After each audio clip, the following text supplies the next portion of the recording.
It's another spectacular baseball day in Atlanta, and here at Turner Field, the Braves and Marlins set to wrap up our three-game series. And this series between the Braves and Marlins is brought to you by the Home Depot. More saving, more doing. The Big Bats were doing some damage for the Braves last night. After a rough road trip and a rough start to this homestand, the Braves got back in the swing of things last night and have trimmed their magic number for a playoff spot to a nice round number of 10. And here's, Joe, how this series started.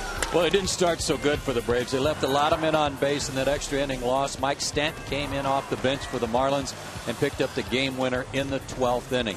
But the Braves, even though they had 14 hits in that extra inning loss, they came back last night, and this big blow by Brian McCann in the 6th inning was huge. It opened the door for the offense, and Dan Uggla followed with a 3-run homer the next inning. The Braves win Game 2 7-1, and I think it really took a lot of pressure off the guys last night, knowing that they could get back in the swing of things, and hopefully that will continue today. And when you have momentum, you can't wait to get back in action. A quick turnaround for the Braves and the Marlins here at the TED. We will come back for the series finale and have more for you right after this.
And our series wrap-up between the Florida Marlins and the Atlanta Braves is brought to you by the Home Depot.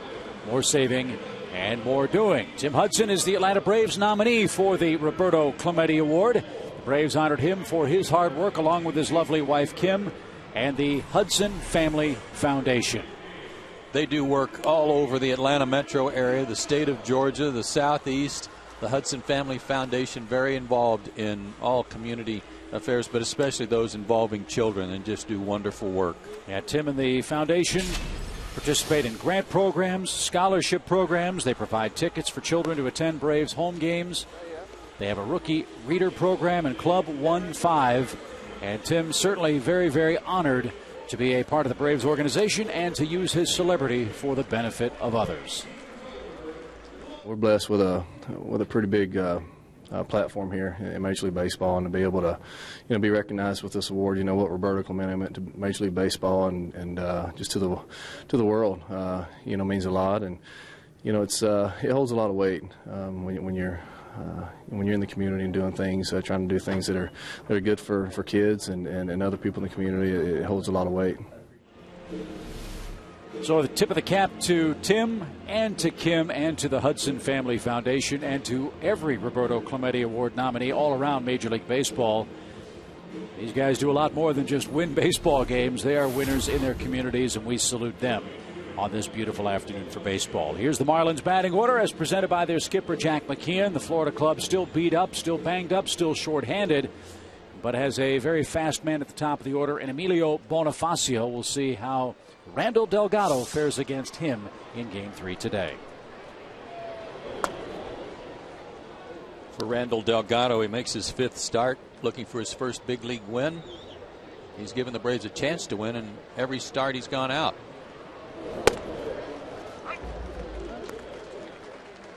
"21 years old, 6'3", 200 pounds, from Panama.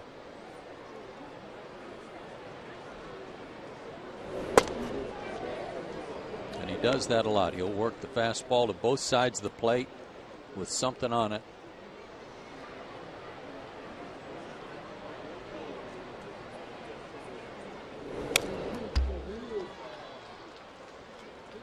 His last 3 outings, take a look. Don't look so much at the strikeouts and walks. Look at the fact that in 5, 5, and 6 innings of work, how few hits he gives up and how few runs he's allowed. He has put some guys on base with some bases on balls, and he's run his pitch count up. But generally speaking, man, he has been on target and has done a great job since he came up. And really, I thought from his very first start in the big leagues, he had that it factor. I think he does too. His 4 keys to success today. We'll get to them right after this pitch. Pitch takes care of Bonifacio, a swinging strikeout. 6+. That means, how about a little extra work today? Last night, Mike Minor 5+ innings, but the bullpen could use a little less work. 6+ innings would be nice. And phase 2 means that he has already shown that he has the stuff it takes to pitch here. He's established that he can hit both sides of the plate with his fastball. Now improvement on his off-speed stuff and throwing them for strikes.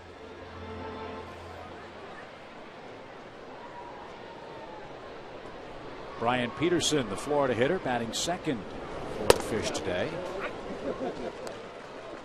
And the other subtle thing that I like about Delgado, he gets his sign, he gets his position, and he goes right back to work. I mean, he works at a very quick pace.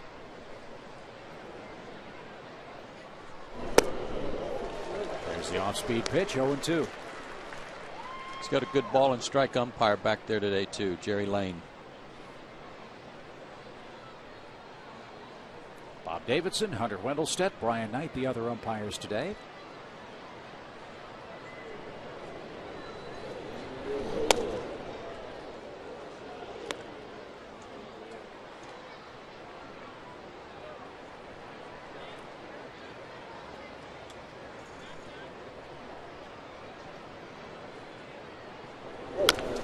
Slow roller to the mound. And 2 outs.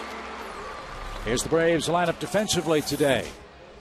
Magic number for Atlanta is 10. Freddie Gonzalez hoping for a little momentum. Similar looking lineup for the Braves, offensively and defensively, for Game 3 against Florida. Just watching Brian Peterson run down the line. He was limping all the way and now limping back to the dugout. He's got a shin guard on his right ankle. But he's one of their faster runners and the center fielder, and he's a little gimpy.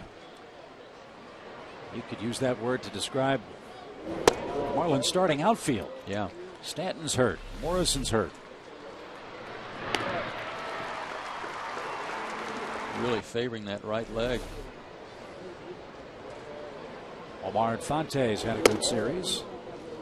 And for Florida, no rest for the weary. They leave after this game and head to Philadelphia, and they have a make-up doubleheader tomorrow.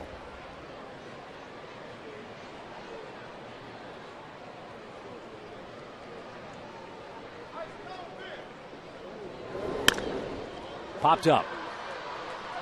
Dan Uggla drifting out. Jason Hayward is in, and he's got it. And Delgado has an impressive first inning. He retires Florida on 13 pitches.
For Randall Delgado, the Marlins are retired in order. Here come the Braves with a 4.5 game lead over St. Louis in the National League wild card chase. One subtle change. Brian McCann hit a 3-run homer last night. He moves up a spot in the batting order.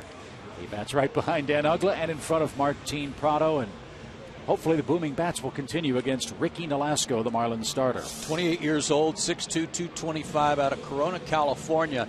These are his last 5 starts. Check it out. 45 hits and 26 runs in 28 1/3 innings. He's actually gone 1 and 2 over those 5 starts.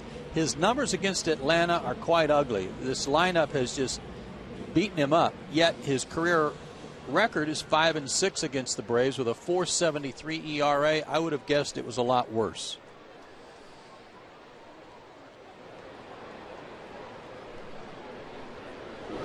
Michael Bourne jumps on the first pitch, and he will roll the second for the first out.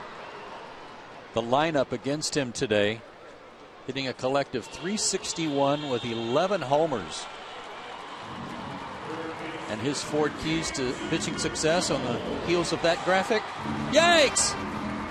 It's the Braves again, but he would like some payback, and he did beat them back on July 31st. And get this, he worked 6 2/3 innings, gave up 12 hits, but only 1 run, and won the ball game. Chipper swings the first pitch. This is a good pace for him. Yes. A true perfect game, 27 outs on 27 pitches, Greg Maddux once said. Don't think we'll see that today, as Dobbs, Peterson, and Bonifacio in the outfield. Dominguez and Sanchez on the infield corners, and Brett Hayes gets the start behind the plate. Take a pitch, Freddie.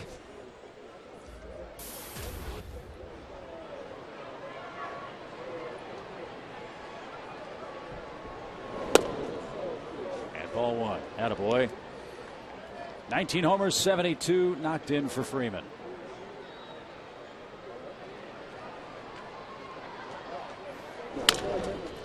Well, 2 pitches. They'll end the inning for Freddie Freeman. Easy time of it for Nolasco. 3 outs on 4 pitches. And we head to the second inning.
Sports. Glenn Diamond, our producer.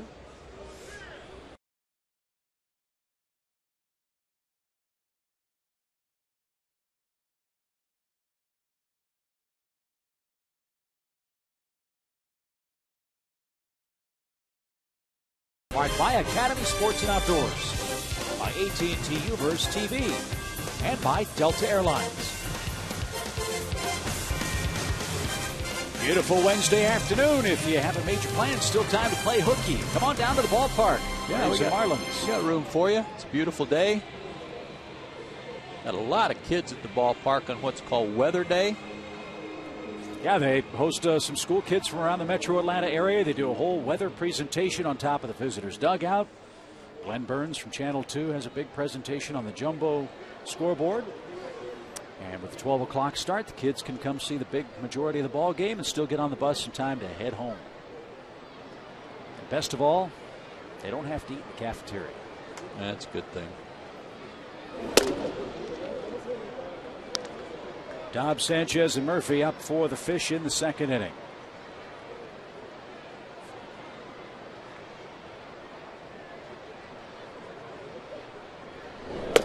I don't know what it's like now, but it was nothing like a nice carton of lukewarm milk to get you through the second half of the day. Yep. And that square pizza. Did you guys have the square pizza? Mm-hmm. Yeah. Had some sort of. And you look forward topping. to that. Yeah, that was the highlight of the week. Soggy fish sticks on Friday. Mm-hmm.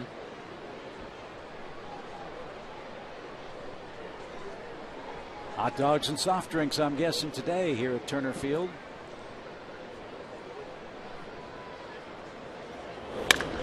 And a high fly ball hammered to right. Hayward has gone as far as he can go, and Greg Dobbs has tallied the first run. His 8th homer, and the Marlins lead 1-0.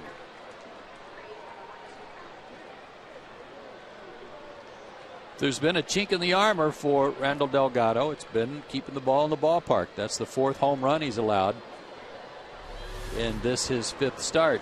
And that fastball wasn't to the inside part or the outside part. It was right down Peachtree.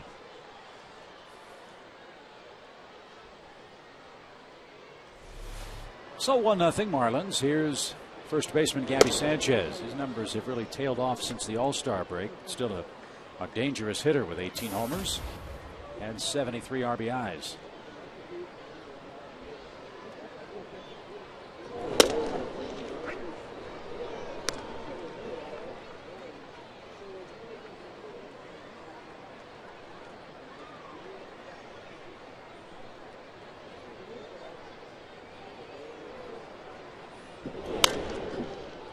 A sinking line drive to third base.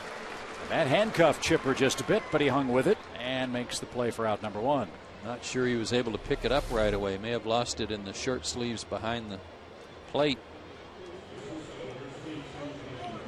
Well, remember last year in Minnesota when we played in the Twins ballpark, that ball that was hit to Chipper's left that he never saw, and we had the replay and he just went, wow.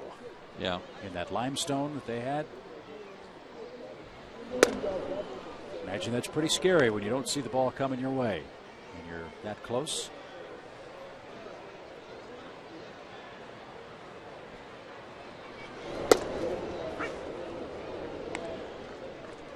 One ball, one strike to shortstop Donnie Murphy.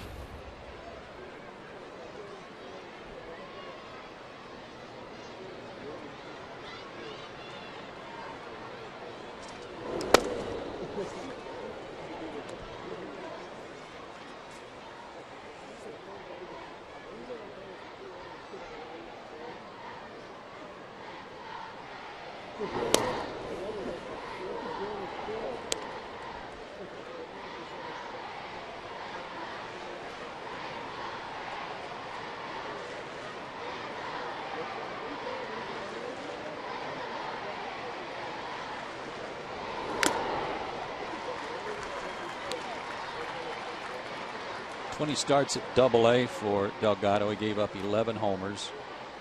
4 starts at Triple-A Gwinnett. He gave up 4. 3 of those were in one game.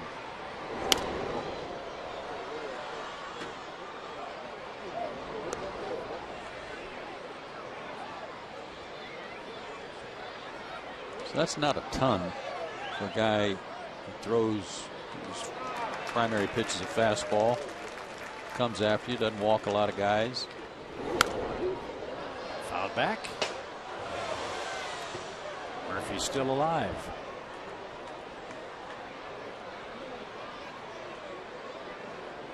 Murphy getting an extended look. Hanley Ramirez, his season's done. Shoulder surgery. That's a big loss in this Marlins lineup. And line drive back through the middle. Second hit of the game and of the inning for the Fish. And Murphy aboard in front of Matt Dominguez, the young Florida third baseman.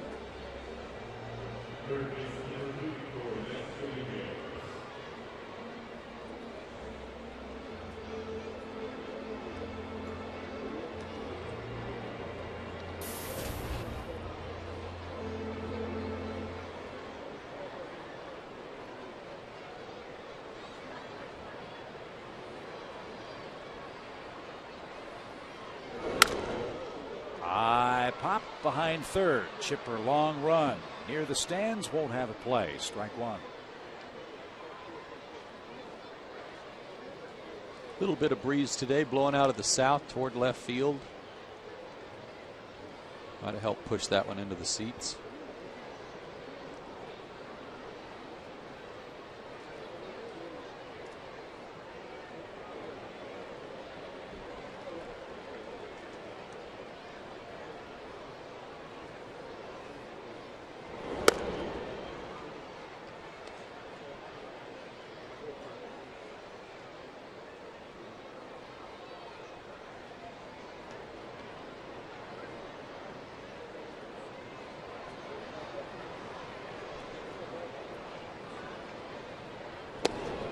There's an off-speed pitch and a good one.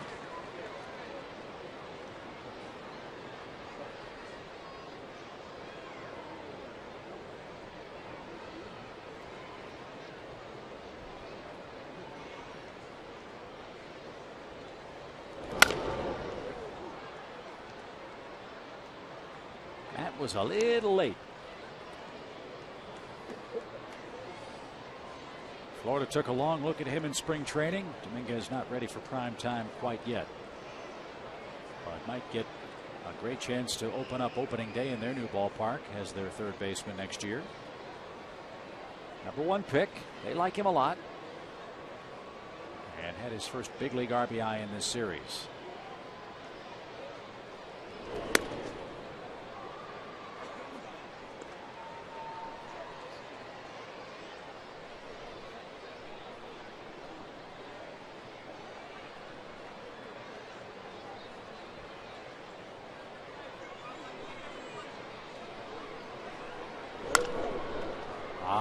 Pop fly into right. Easy out for Hayward, 2 away. Another good off-speed pitch. Looked like a straight change up there that had him off balance.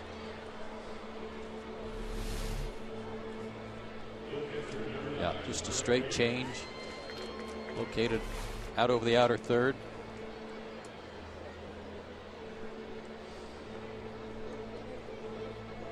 And that'll bring up the catcher, Brett Hayes.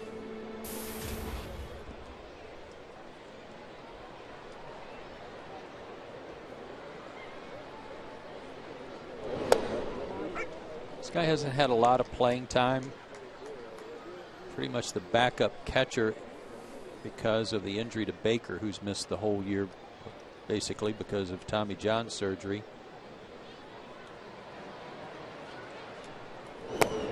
That was one of the reasons they went out and signed John Buck, because they knew they weren't going to have Baker.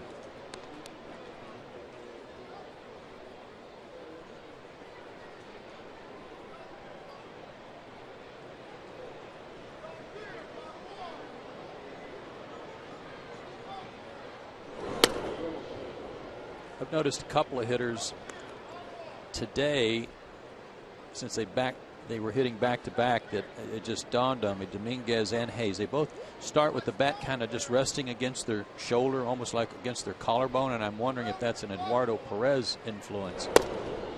If he likes holding their hands close to the body. Talking about a guy, Dominguez, who's trying to break into the big leagues, and a player, Hayes, who's primary role is that of a backup, so they may be trying some things just to try to get better. Remember, Perez took over as the hitting coach for the Marlins after Edwin Rodriguez left the club. So, yeah, you're right. Could be a new system being put in place. Full count. Line drive left field. Hayes keeps the inning alive for Florida. Third hit of the inning. And at the very least, Florida will clear the pitcher. He only threw like 7 pitches in the first inning, didn't he? 13. Oh, was it 13? Okay. Still a long inning for him. 27 this inning.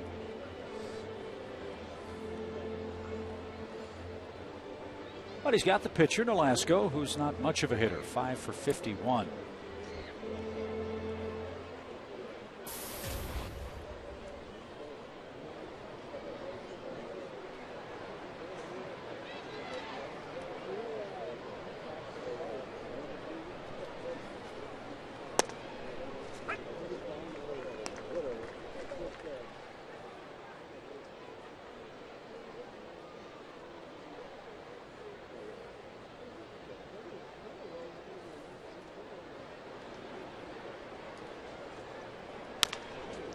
Back to the mound.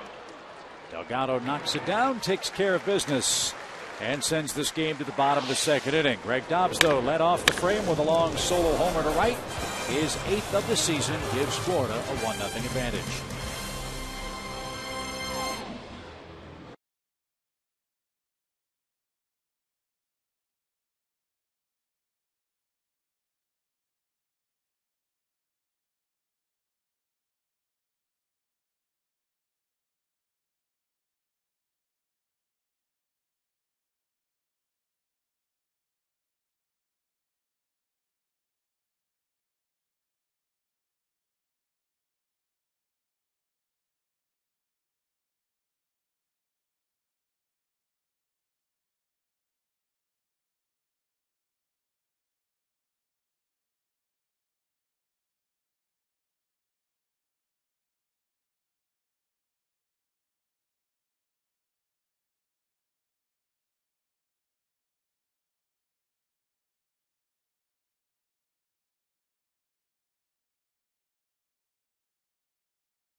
Outdoors, the right stuff, and the low price. Joe and Chip back with you at Turner Field. 1-0. Florida has an early lead. The middle of the Braves order will be coming up against Ricky Nolasco, the Marlins starter.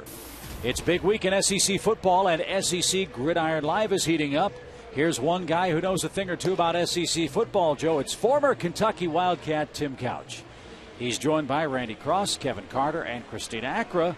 They're all SEC football all the time, and they want to hear from you. Tune in tonight at 10 Eastern on Fox Sports South. Tonight.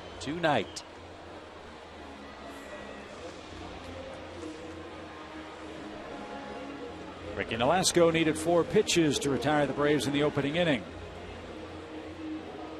Let's see what Dan Ugla has in store.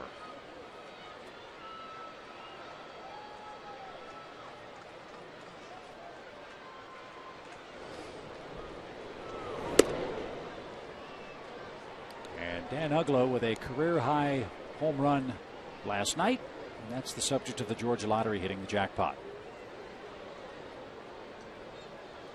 I was thinking about Dan driving home last night and some comments that I remember him making in some interviews about how, in May, he said, I just got to start my season now. Line drive to left. he did such a good job of getting his season turned around, but he just kept saying, you know, that I can't look at my average. I don't even want to look at it on the scoreboard. It's not going to get that much better no matter what I do from this point forward. Well, it did. It got up into the 230s. But just the fact that he kept an even keel the whole time, and he may have been dying on the inside, but he never let it affect him defensively or his hustle. And certainly was a positive influence on the ball club. On July 3rd, Dan Uggla was hitting 177 with 12 homers. At the start of play today, Dan's hitting 236 with 34. And Brian McCann pops one into shallow right. And so far, Nolasco's having a very easy time of it. 2 outs on 4 pitches. And that's why we said at the time, look, Dan was off to a very, very rough start in the first half. But he's one of the guys you think, look at the back of the bubblegum card. He's going to revert to the average, and he's done that and more in the second half. Well, the other thing he kept saying, too, is I want to do what I can to help this team get to the postseason. I want to play in the playoffs. I want to be a part of that. And while he kept having to move his beginning date forward, you know, as time went on, it did start along about July 4th. Outside to Martin Prado, the Braves left fielder. He's at 260 with 11 homers.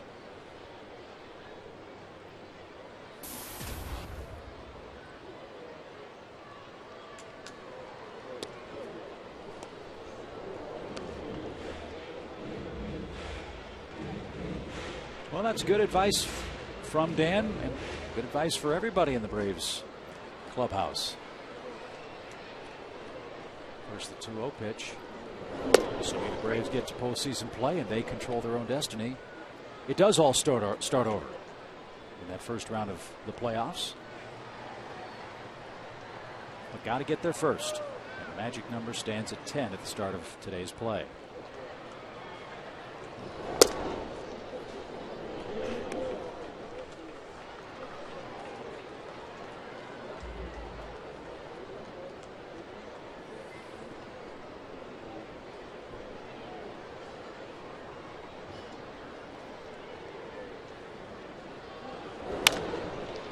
That's down the right field line, and that's slicing away and foul. It's been that kind of run for Prado the last couple of weeks. Either it's right at him or just foul. I know this. It's been a more aggressive swing. He's putting the barrel of the bat on the ball a little more often.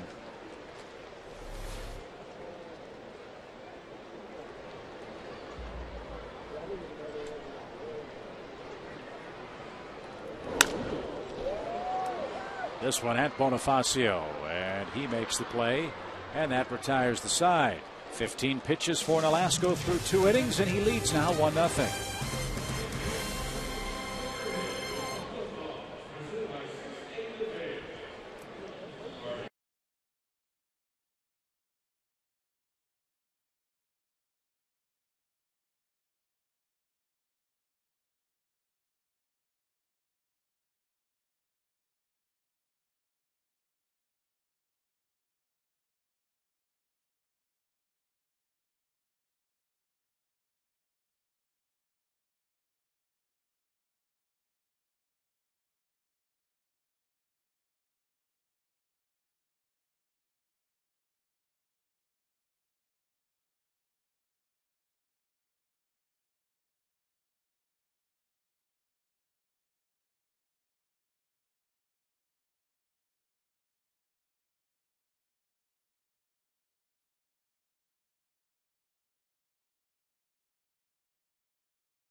And it's weather day at the ballpark.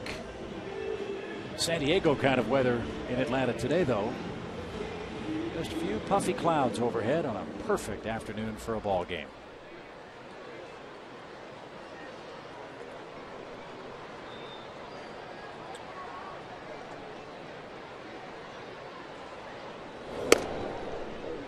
Got to pay attention to the speed of Bonifacio. Look at how many infield hits he's racked up. Michael Bourne not that far behind. That's our Academy Sports and Outdoor Leaderboard. This guy's really made himself a tough out. When he first came to the Marlins, you could literally knock the bat out of his hands, and I don't think that he had accepted the fact that he was going to be a singles hitter. Still trying to hit the ball at the ballpark. He's made some good adjustments. Can he play center field? Uh-huh.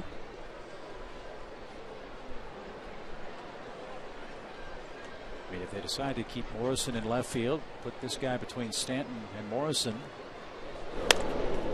Gabby Sanchez at first base. Buck behind the plate. Hanley Ramirez. You know about the versatility of Omar Infante. He can play anywhere on the diamond. This guy can too.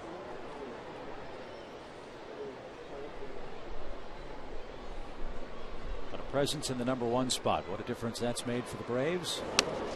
And the same for the Florida club. Now a full count. Take a look at the different spots where he's made a start this year, including 7 in center field, Chip.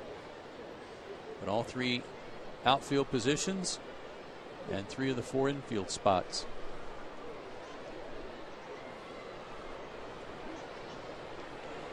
That's a valuable man. And he's 0 for 2 with a couple of strikeouts. Attention Braves country, get ready to chop this house. Braves postseason tickets are on sale now at Braves.com. Be one of the first to secure tickets to all the Braves National League Division Series home games. Secure your postseason tickets at Braves.com. Those tickets went on sale Monday. We understand the first day was a very good day for postseason ticket sales. And as the Braves move closer to clinching a playoff berth, hopefully that pace will pick up. It should. Need to light a fire under everybody, let them know it's going to happen. Also keep an eye on the Cardinals and Pirates. They've just gotten started in Pittsburgh.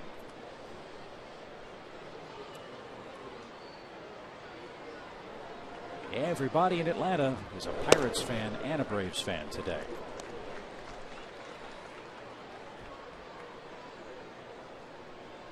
After the Cardinals play the Pirates, they go to Philadelphia. They play the Phillies this weekend. In fact, they'll sit and watch the Marlins play that doubleheader tomorrow. Yeah, they'll get there tonight. They will spend Wednesday night, Thursday night, Friday night, Saturday night, Sunday night in Philadelphia and play a wraparound game on Monday. 4-game series with the Fightin' Phils.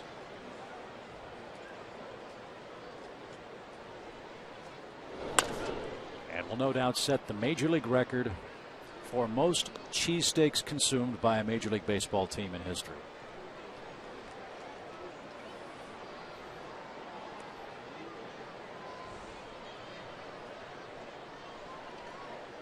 Speaking of the Phillies, they're in Houston again today. As a line drive hangs up in the air for Hayward and right. Peterson's the second out. Phillies just rolling merrily along. Ran into a buzzsaw with the Astros the last couple of games.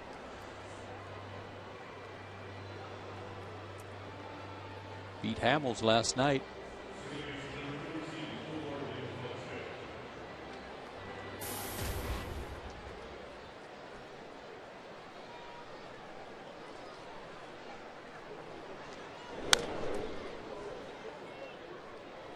Strike one to Omar Infante.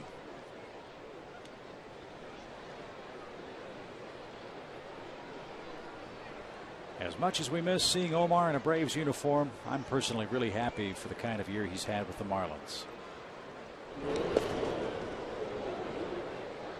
Good player, plays hard. Extremely versatile, as I just said, and as we witnessed when he was with the Braves.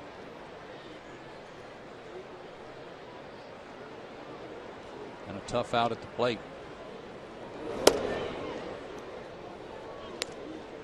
And some published reports in South Florida say that he may be on the list to get a contract extension with the Florida club. They may like to lock him up for a little while. What did the non-published reports say? That hasn't been talked about. Oh. We'll just go with the published reports. Exactly.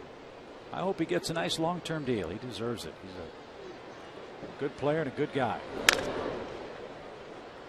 And now faces a 3-2 count.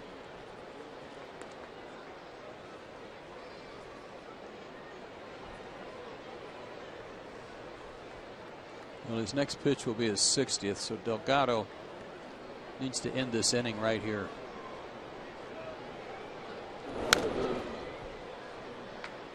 And he tried at 95.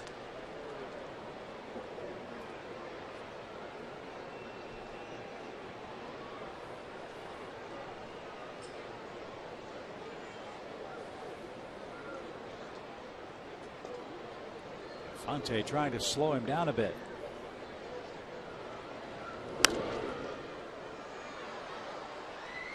This is where that off-speed pitch comes in for guys that trust their stuff. That you don't, so that you don't have to throw a fastball every time you get in a 3-1 or 3-2 count.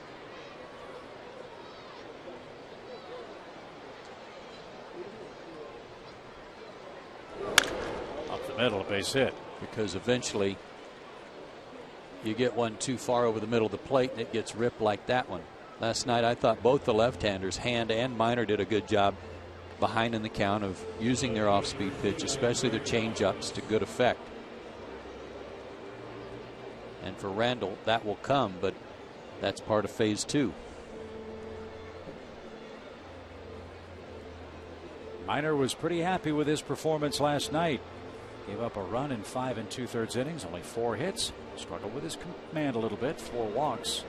But gave the Braves a chance to win, which they did by a 7-1 score.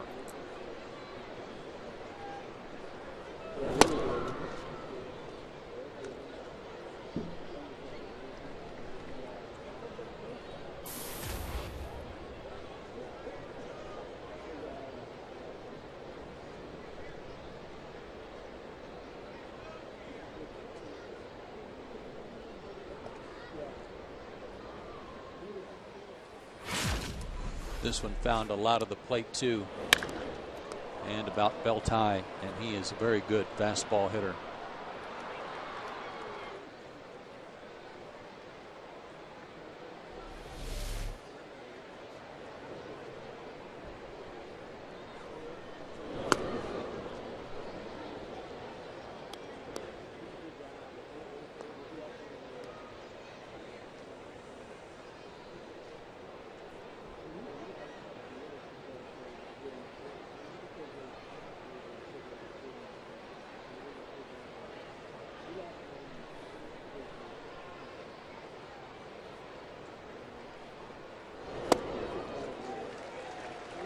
Good one there. And him way out in front. In fact, that was 2 in a row. I think the first one was a breaking ball. That was a straight change.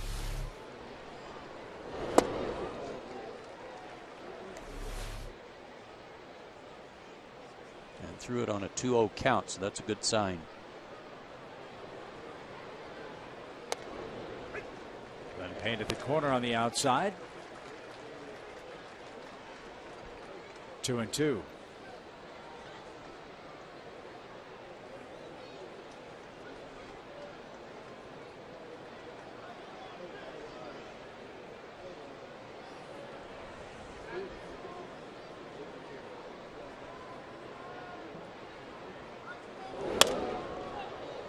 And scatters the Marlins, sends them tumbling off the top step. They're falling all over the place.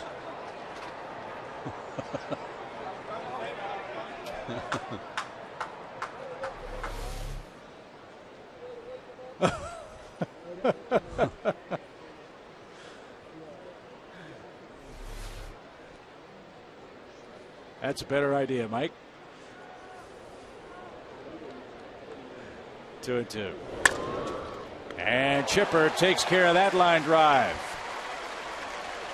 Infante left at first. Florida out of luck in inning number 3, and the bottom part of the Braves attack is coming up. It starts with Jason Hayward. Braves down 1-0.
Bottom of the 3rd inning. You've heard of gaggles of geese.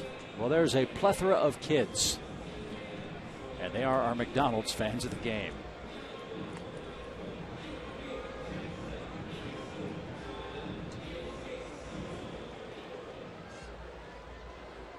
Any day is a good day at the ballpark. It's an especially good day at the ballpark if you're not in school.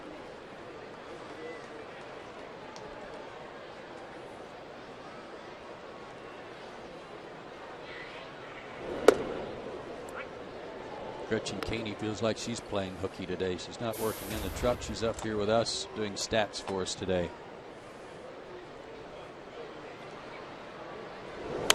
We get so many emails, Twitter messages wondering who the evil Gretchen Caney is. Our evil trivia question co-conspirator. Just about finished on her Princess Leia outfit for Friday, too.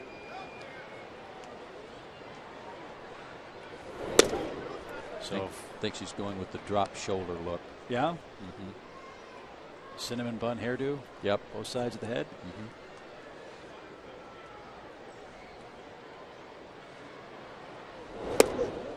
Jason down on strikes. First one of those for Nolasco today. He set down the first 7 in the game. I know a lot of folks enjoy seeing the folks who hide behind the broadcast curtain.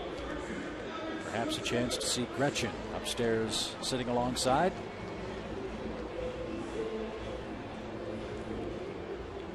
Guess not. Nope.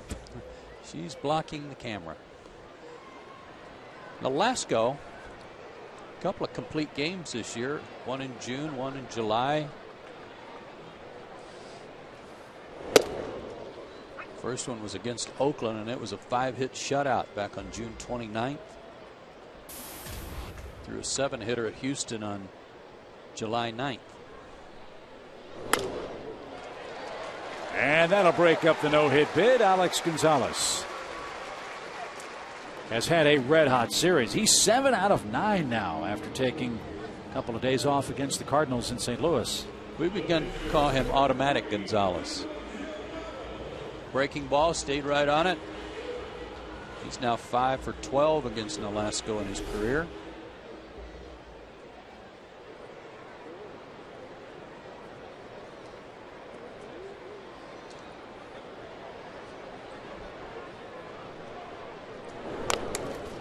But it fouled at the plate, strike one.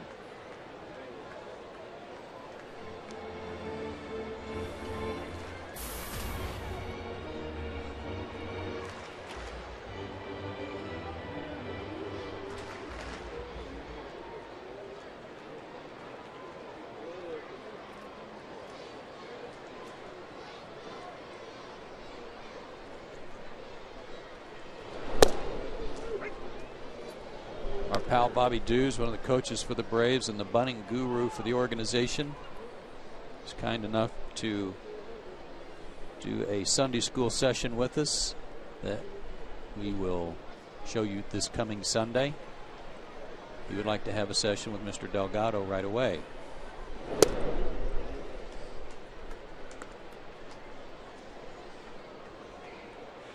These kinds of situations come playoff time are hugely important. That's what I loved about the last run the Braves got last night. That double moved him over, got him in with a sac fly. That was a playoff type run. But Delgado cannot advance Gonzalez. He bunts foul and strikes out. And back to the top of the order we go.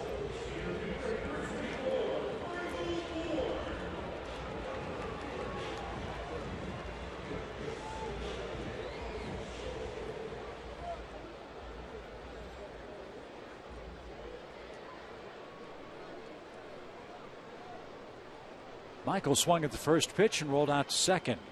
So he's 0 for 1 today.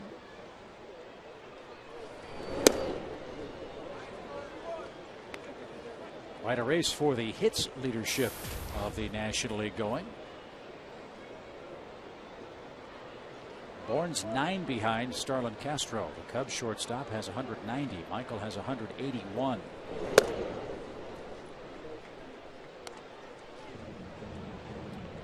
Michael leads the league in steals with 54. Tied for third in triples with 9. Fourth highest batting average in the league against right-handed pitching, too. And that went all the way to the backstop.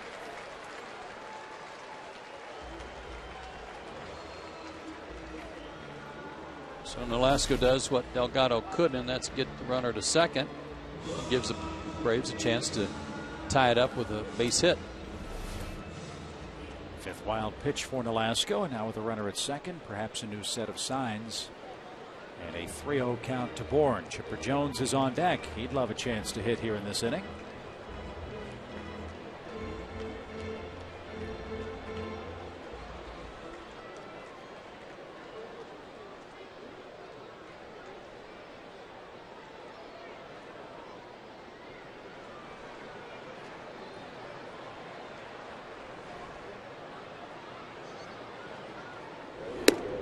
And he will.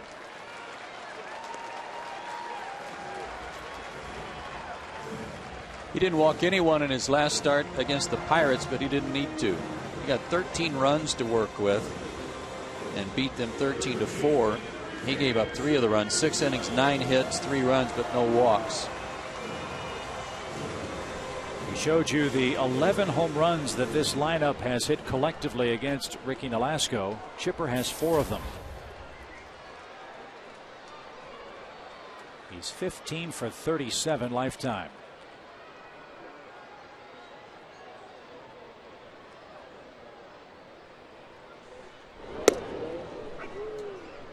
Last night was the first time the Braves have hit 2 or more homers in a game that actually had runners on base since July 6th against Colorado.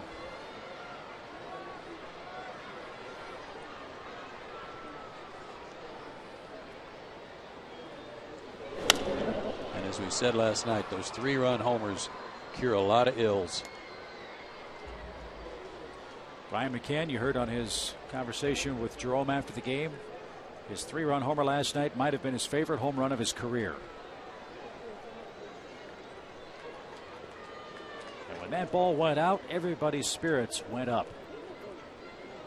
Big lift.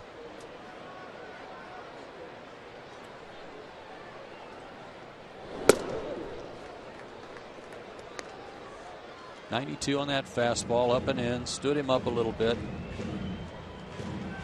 Now let's see if Nolasco goes to the bottom of the zone that he got Chipper to roll over the top of his first time up.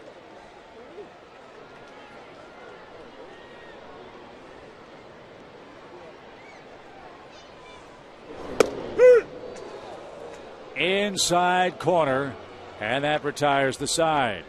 Nolasco strikes out the side in the 3rd inning. The Braves get a hit and a walk and strand their first 2 runners in today's game. 1-0 Marlins. We head to the 4th.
Brought to you in part by the Home Depot, for saving or doing. It's 1 o'clock in Atlanta, and the Marlins have a 1-0 lead.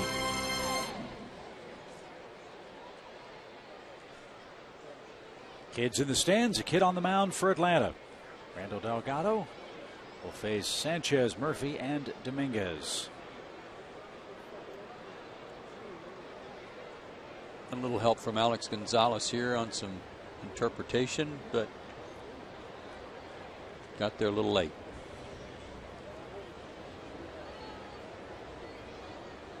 Alex probably correcting Brian's Spanish.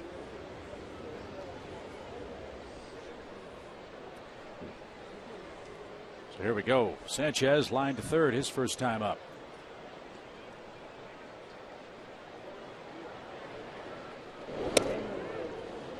Nobody on. Delgado's going to start out of the stretch. Yeah, it's interesting.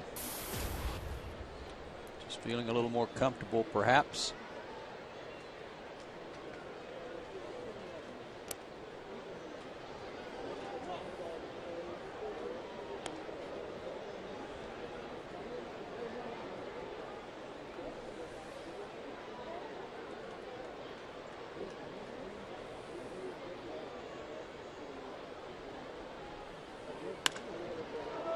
Well hit to right. Jason backtracks. 1 away. Get your tickets now to see the rock legends Styx perform a free post-game concert presented by Coca-Cola and Delta Airlines after the Braves play the Mets this Saturday. Get your tickets and VIP field passes today at braves.com/Styx. We're off that day for that national Fox broadcast. Again, that game time is at 4:10. Even though your tickets say 7:10, it's a 4:10 start. Don't forget that. And because we're off, Joe Vincius is having a Styx tailgate. here at the ballpark. Be posters. He's going to bring that one that he's got that's above his bed that he's got tacked to the ceiling. Tommy Shaw. He's going to bring that. Should be a wild day. Come sail away with me.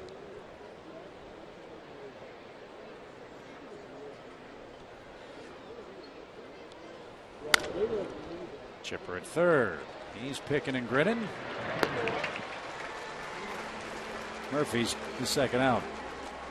Delgado's one of the few guys in the Braves rotation that takes his hands above his head when he winds up. Most everybody else is pretty much either chest high or keep their glove, in a non-wind-up wind-up. And maybe he just felt a little out of sorts today with his mechanics. And that's why he went to the stretch. We'll find out after the game. Dominguez the batter. All right, you face a staff like the Braves in a 3-game series. Let's say you get Delgado in the second or third game. Does that mess you up as a hitter when you see the hands flying up one guy instead of all three? No, I don't. It's all about timing, and you just get used to the guy and where his arm slot is and how it comes out. That doesn't affect a hitter near as much as it does the comfort level of the pitcher, I would guess, and how he feels on that particular day. We saw Tim Lincecum do it. We saw Matt Cain do it for the Giants when they were in here.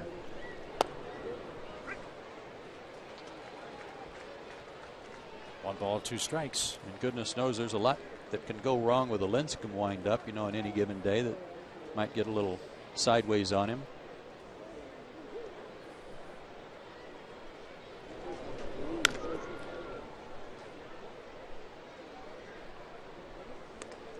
I'm reminded that by Howard Feinberg in the truck that Ubaldo Jimenez, when he threw the no-hitter here, had gone to the stretch in about the 4th inning.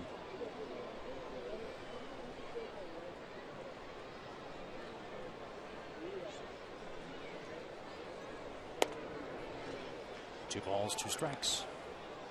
Here's that stance again. This time it's Dominguez who has the bat kind of propped against his collarbone, and then as the pitcher's about to deliver, then he gets into a more normal position.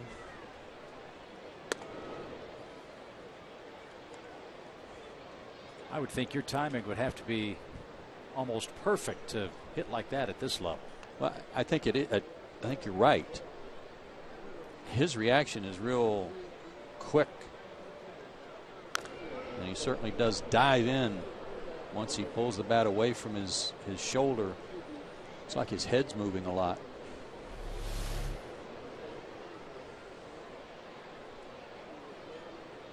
And out in front of that pitch. Remember, Eduardo Perez hasn't worked with this kid much. Eduardo was working in television while Dominguez was in the minor leagues. And when Eduardo got the major league hitting coach job, Matt was still playing at AAA. So that, I'm sure, will be a work in progress in the offseason. And I'm sure in Matt's case, he's hoping for many years to come.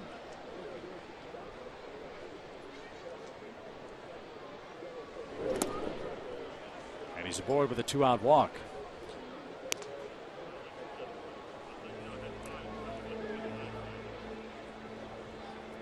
First walk, but not the first full count. It's really tacked on a lot of pitches.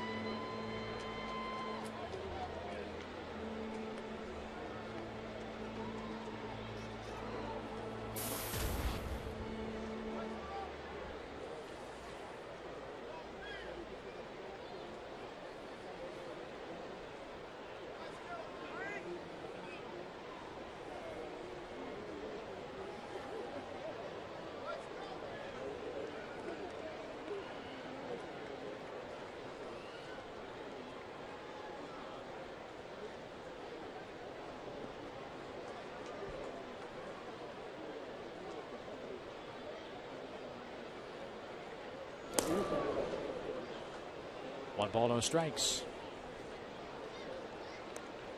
Florida has two 2-out singles. They have a 2-out walk so far here in the 4th.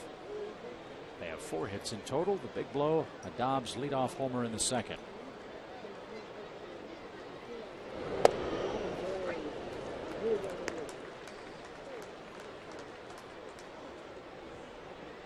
Boy, Randall does not waste any time getting his foot right back on the rubber.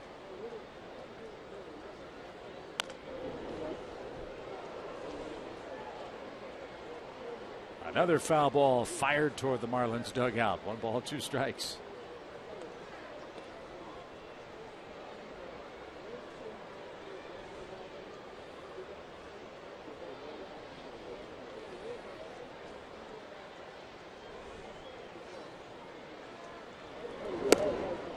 And a high breaking ball gets Hayes and Florida in the top of the 4th inning. 1-0 Fish in front. Freddie Freeman, Dan Uggla, Brian McCann coming up for the Braves.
Braves trying to get even with the Marlins here in the 4th inning. It's a 1-0 score as we wrap up this series. Braves released a tentative version of their 2012 schedule. They hope to be defending the World Championship tomorrow, or next year I should say, when they open up regular season play April 5th with the Mets. Interleague play with the American League East. The Blue Jays, the Yankees, the Orioles come here. The Braves will also have a home and home basically with the Yankees. Also go to Boston and Tampa.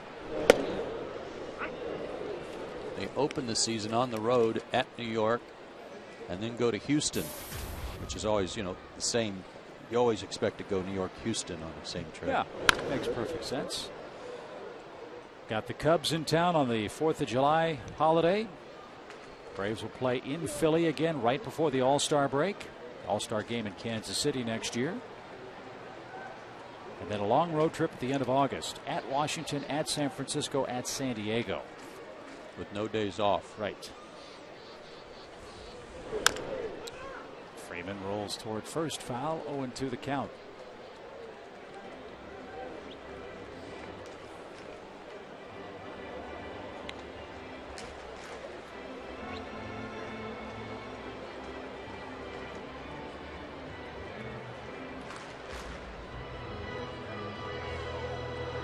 Velasco's given up just 1 hit. That was to Alex Gonzalez.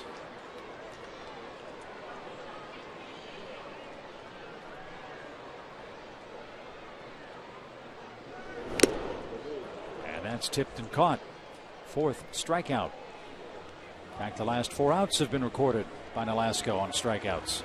And again, this guy's last 5 starts, 45 hits allowed in 28 innings. 26 runs allowed. But sharp today, especially with his off-speed stuff.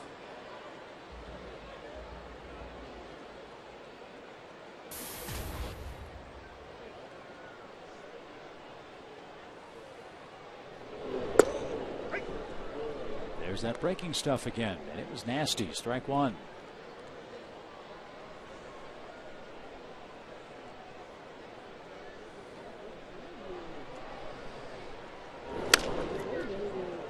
To third, Dominguez. Sanchez stretches out at first, 2 away. And with 2 out, Brian McCann coming to the plate. Time for our Geico quote of the day.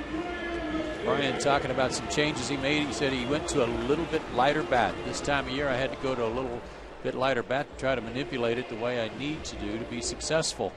Certainly paid off last night. He had some real good swings against Hand.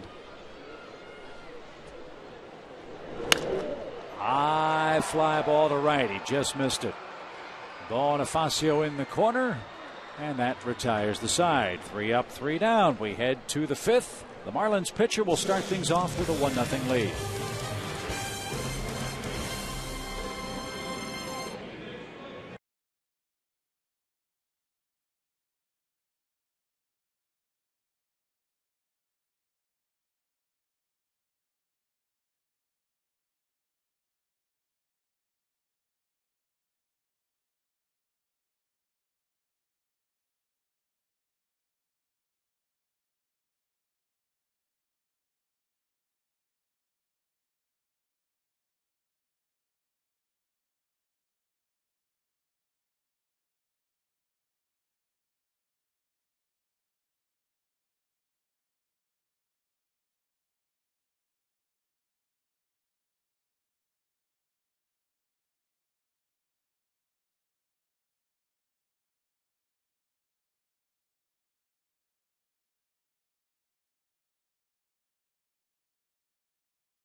It's all new. Need we say more? Join Sammy Linebaugh, James Bates, and Tommy Bowden in the new college football show every Thursday night at 7 and 10 on Fox Sports South.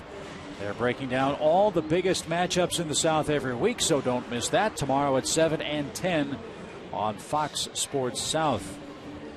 There's a big matchup in the South on Saturday. Florida State and Oklahoma. Be a good game. Saturday night. Number 1, number 5.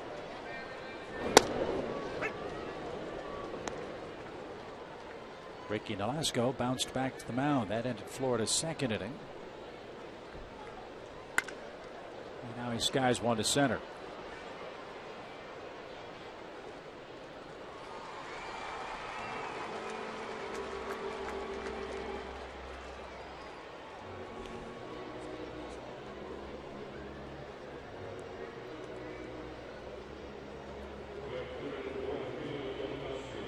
Here's Bonifacio. He has struck out swinging twice.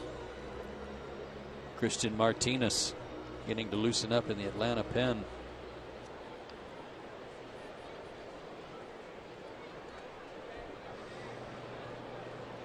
As pitch number 90 is made. I mean, really, that's the only major difference between Delgado and Nolasco today. That and 1 run. Yep. 90-40.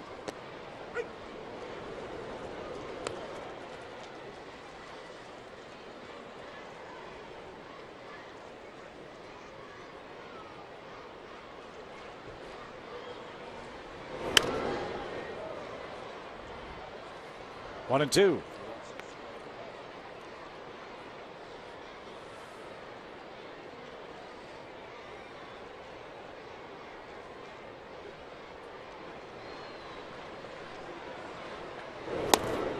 And Bonifacio's down swinging for the third time today. Hat trick by the fifth inning.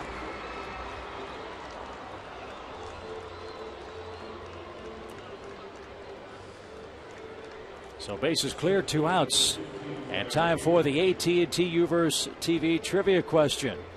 Brian McCann has 24 homers. Who's the last National League catcher with 25 homers or more? Trick question. We already used up our Mike Redmond card, too. Yeah. Piazza?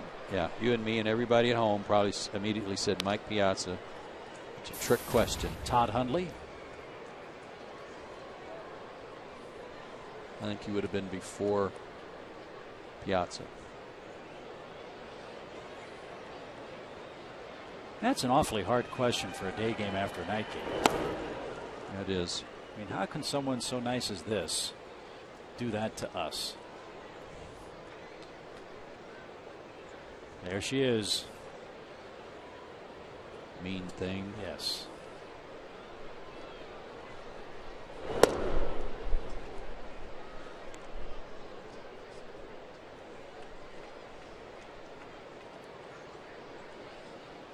Two balls and a strike.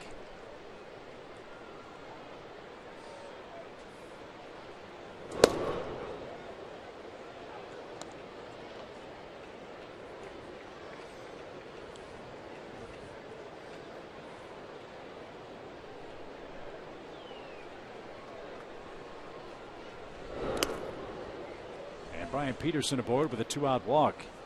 Seems like it's 2 outs. Yep. You know, when all this happens, instead of being actually more aggressive to get the inning over with, it gets away from him. Singles in the second and third with 2 outs. Now walks in the fourth and fifth with 2 outs for Delgado, and that obviously piles up the pitches for him. And now he's got to face Infante, who's had a good series. Omar 1 for 2 today, 5 for 11 in the 3 games. And we talked about Peterson in the first inning when he was limping back to the dugout. I don't know what kind of shape his leg's in, but he is second on their team in stolen bases among active players.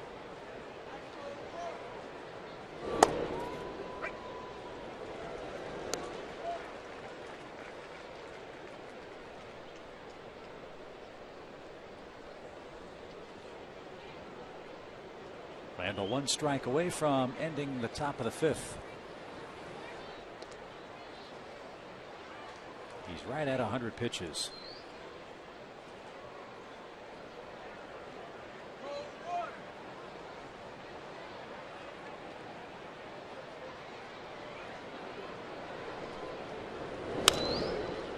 Pitch number 101's popped softly into right.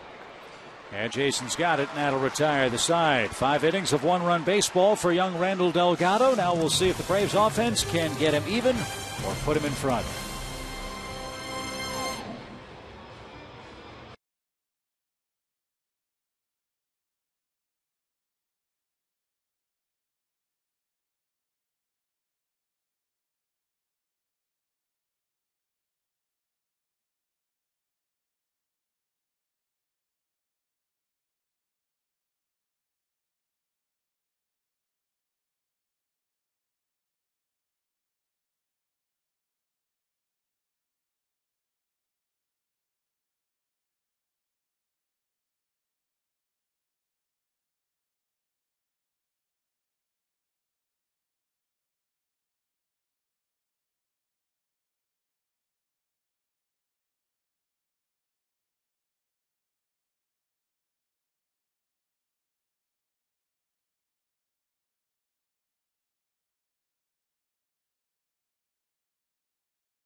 All season long, Atlanta Braves baseball on Sports South is being presented by Academy Sports and Outdoors. The right stuff, the low price.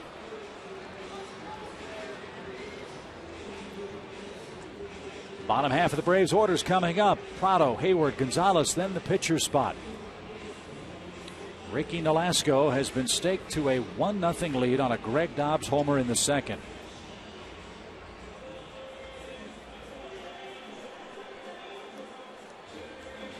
How much cotton candy is being eaten in the upper deck today?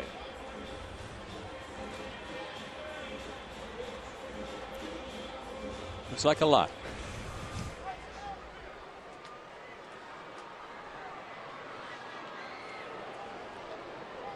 Martin line to right, his first and only time up.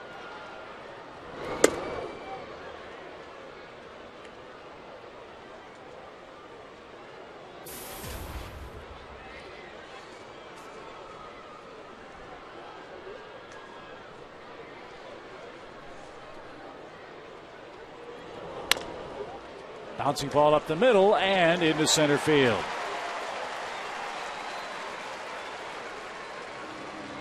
That's the first time the Braves have had a leadoff man on today. Let's see if they can cash it in. Braves baseball on Sports South is brought to you by Miller High Life. This summer, find out how giving back bottle caps can give returning vets a piece of the high life. Go to MillerHighLife.com for details.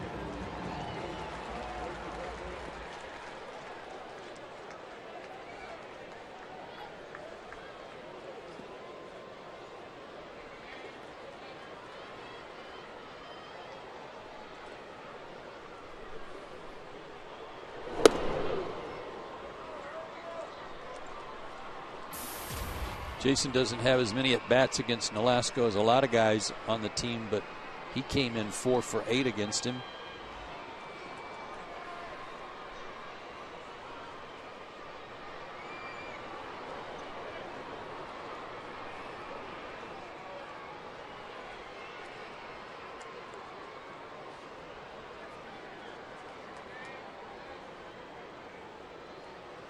And our Delta Airlines on deck batter is approaching dancing Bobcat status. Oh, he is definitely.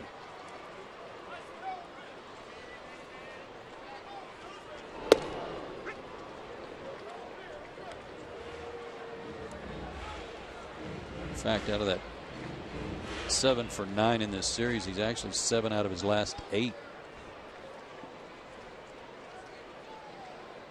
And had been 4 for his last 22, so that's some good work in this series. Sharply hit to second. Florida will get a double play. 2 outs.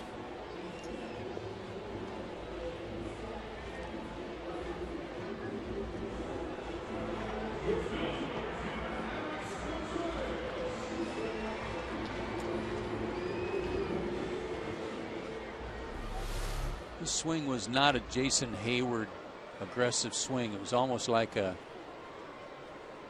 recognized it was going to be a low pitch, a sinking pitch, and just kind of dropped the barrel down. Didn't attack it.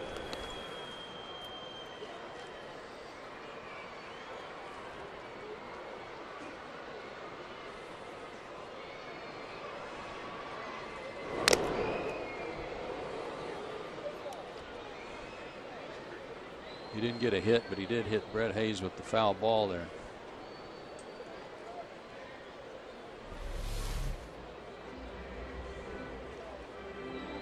Oh, right on the collarbone. Might have missed the chest protector. That fine line that gets in between the mask and the chest protector.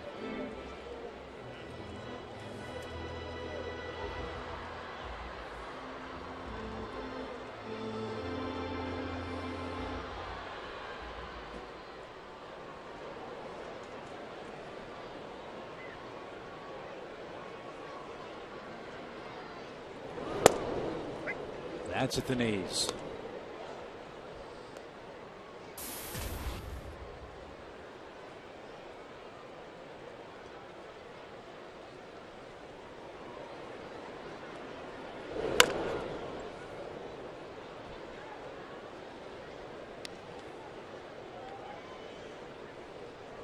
keeping his fastball down. You just talked about the knees. He's keeping his fastball down with some movement. And he is commanding his breaking ball.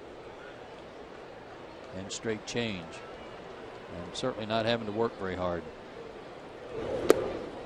And he gets Gonzalez to swing and miss. A promising inning ends in disappointing fashion for the Braves, and we head to the 6th.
On Sports South, brought to you in part by the Home Depot, by the Georgia Lottery, and by AT&T.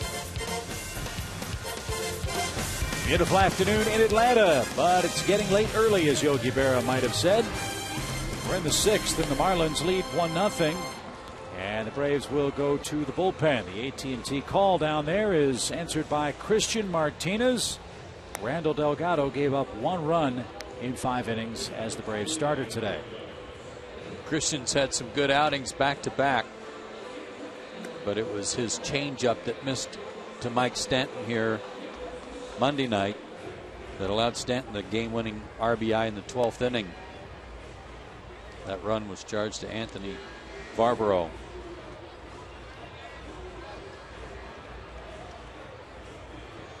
Well, the villain of the day is the man that leads things off for the Fish, Greg Dobbs.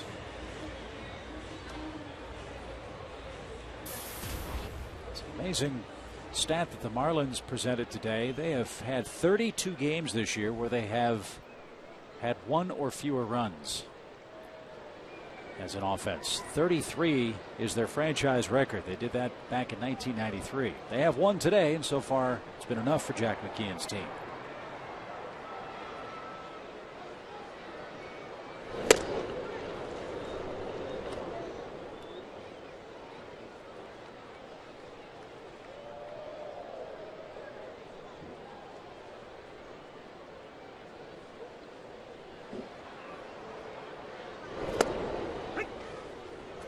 Up with the Pirates and Cardinals. Tie game in the 4th.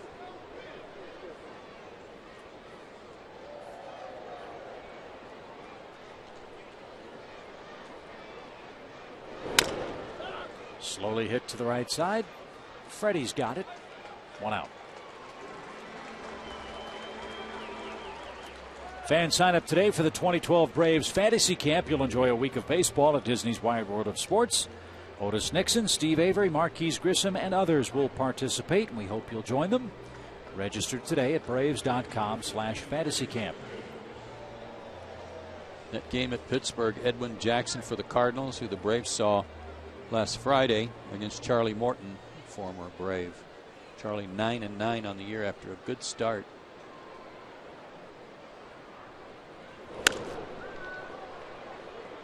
Easy play in right.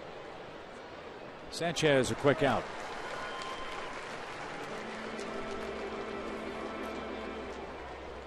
Pirates led the National League Central on July 26th. It was right in there that the Braves played that 19-inning game with them. I have to check the exact date, but since then they've gone 14-34. That was the 19-inning game on the 26th. And if they lose today, if the Cardinals win and Pirates lose, it'll clinch their 19th straight losing season in Pittsburgh. Yikes.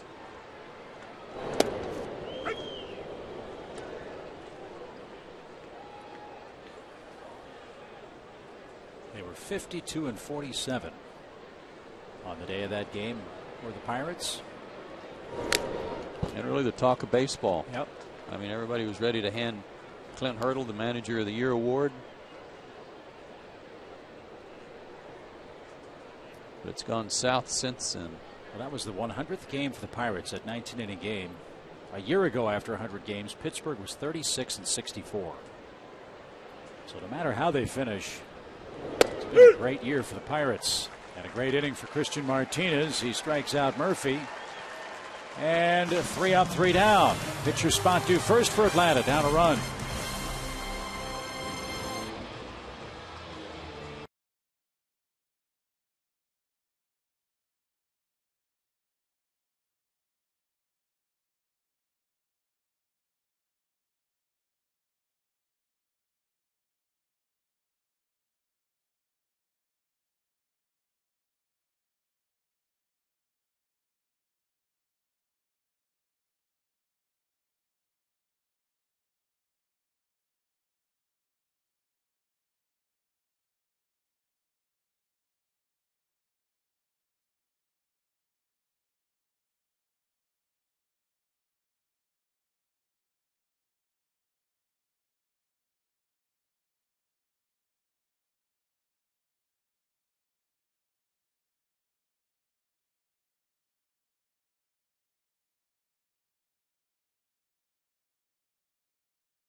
Part by Academy Sports and Outdoors, by McDonald's, and by Ford.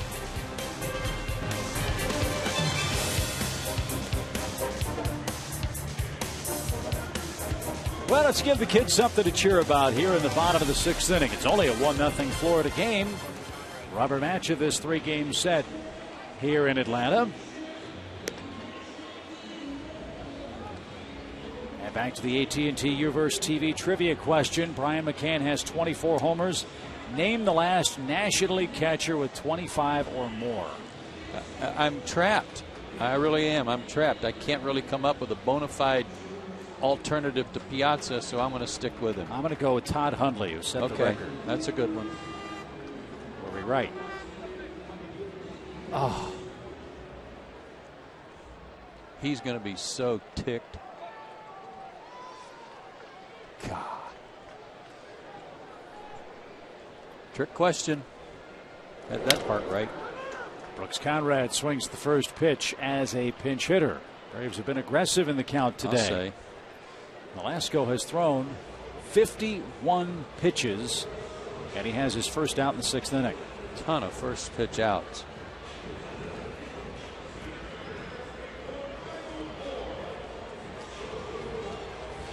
Meanwhile, in this series, the Braves have only had 6 1-2-3 innings out of 27.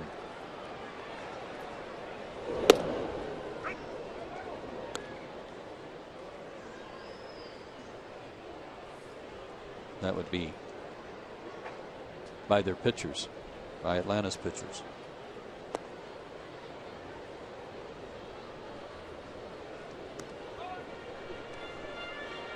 You'd expect that with youngsters out there. Delgado today, Minor yesterday, Beachy 2 games ago. The kids have done all right. Taking the spots of Jurgens and Tommy Hansen. Tommy, by the way, was encouraged after his session yesterday. Threw 20 pitches, then rested, then threw 24 more.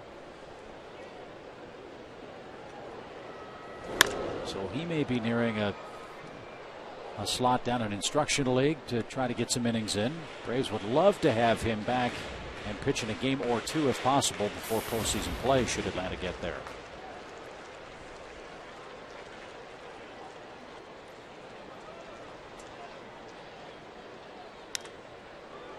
Soft fly ball to left. Dobbs is there near the line. And quickly 2 are out. I'd like to see Julio Teheran pitch again too, but I'm not sure where that opportunity exists for him to be plugged into the rotation. Right now he's in the pen. Follow the Braves' race to the postseason every step of the way with Game Connect at FoxSportsSouth.com. Game Connect tracks every part of the game with live stats, including pitcher and batter head-to-head matchups, plus a Twitter feed that will show you what Braves country is talking about. Check out Game Connect at FoxSportsSouth.com.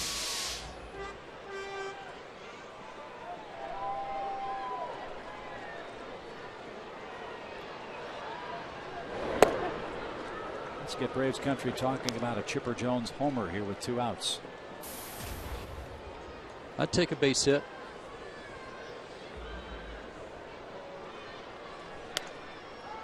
Popped up near the Florida dugout. Dominguez gives chase, takes a peek, has no play.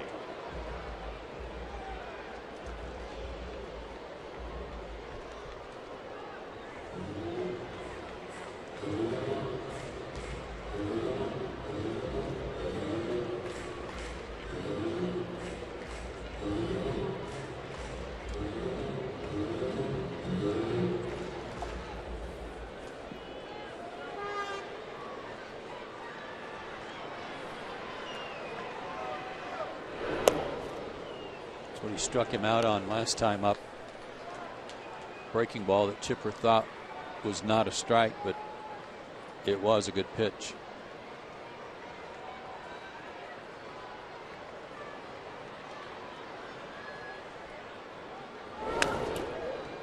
Good cut. Now, Nolasco's trying to exercise some demons here today with all the gaudy numbers by this Braves lineup. Chipper's got 4 career homers off of him. McCann 6.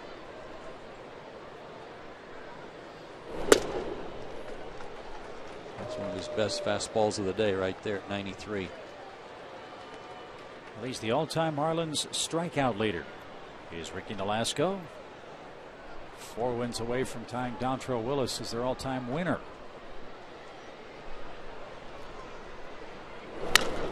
Chipper bounces to second. Infante's got it.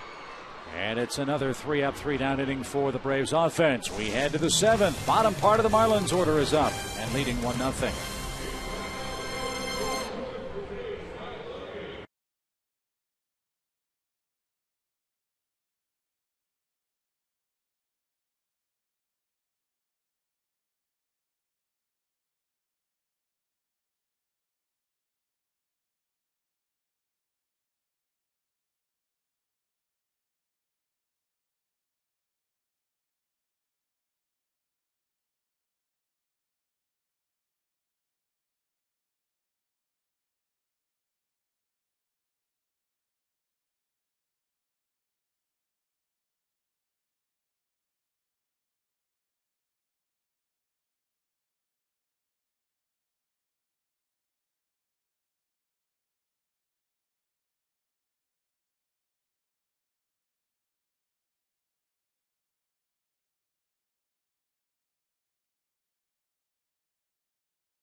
or saving or doing.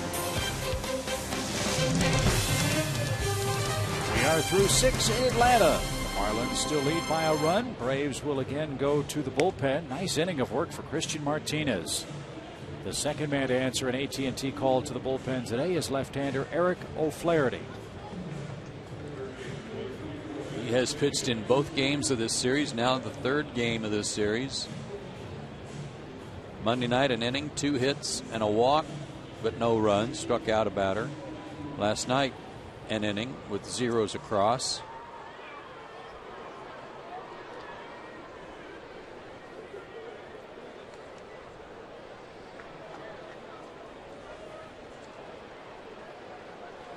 This is one of the guys he faced last night. Dominguez grounded out against him. And he's 0 for 1 with a walk today.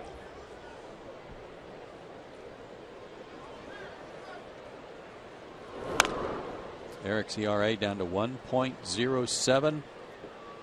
Leads the majors.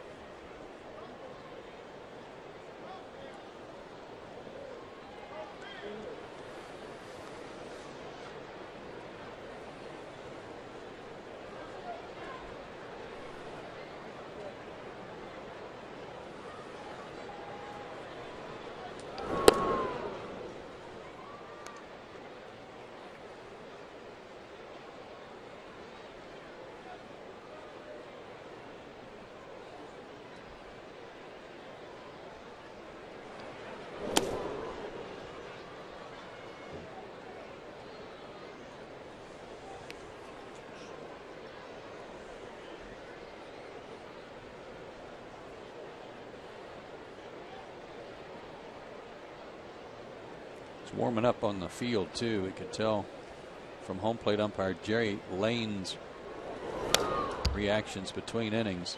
High today is supposed to be about 90.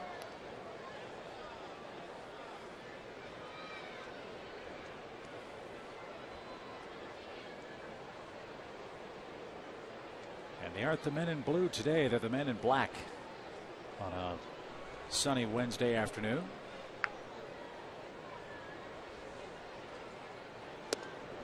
And Dominguez is down swinging. Good start for Eric O'Flaherty. And get ready, folks. This Friday, it's Star Wars Stand Up to Cancer Night at Turner Field.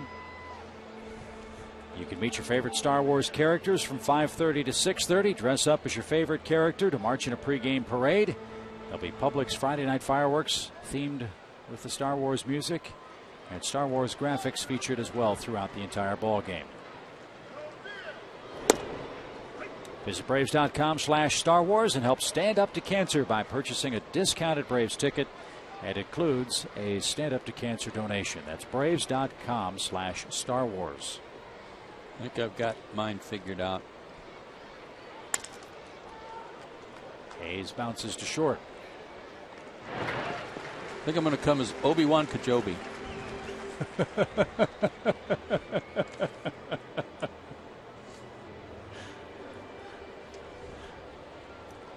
2 outs.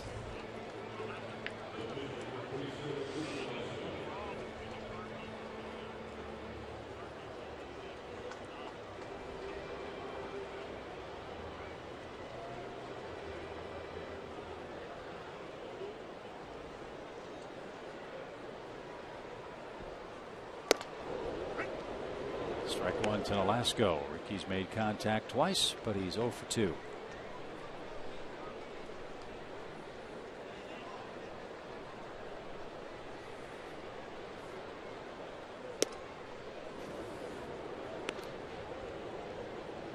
Game's had a grand total of 1, 2, 3 hits since the end of the second inning. And there's 6 in total today.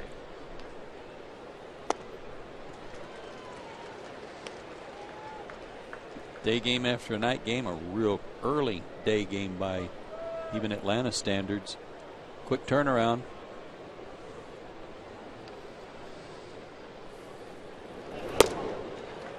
O'Flaherty a spotless 7th. Stretch time in Atlanta. Freeman, Ugla, and Brian McCann coming up in a 1-0 Florida game.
Braves on Sports South are brought to you in part by Checkers, by Geico, by Georgia Power, and by Toyota.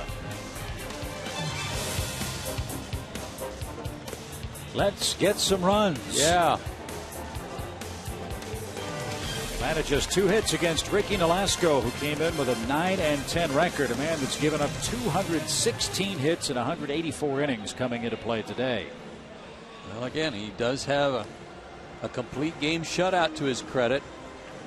Seems like every time I talk about an opponent who has a complete game shutout this year, it's always against Oakland in interleague play. I don't know how that's worked, but his was a 5-hit shutout against the A's back on June 29th. Well, he's got some work to do here in the 7th. 3, 4, and 5 up for the Braves. Freddie Freeman starts it off.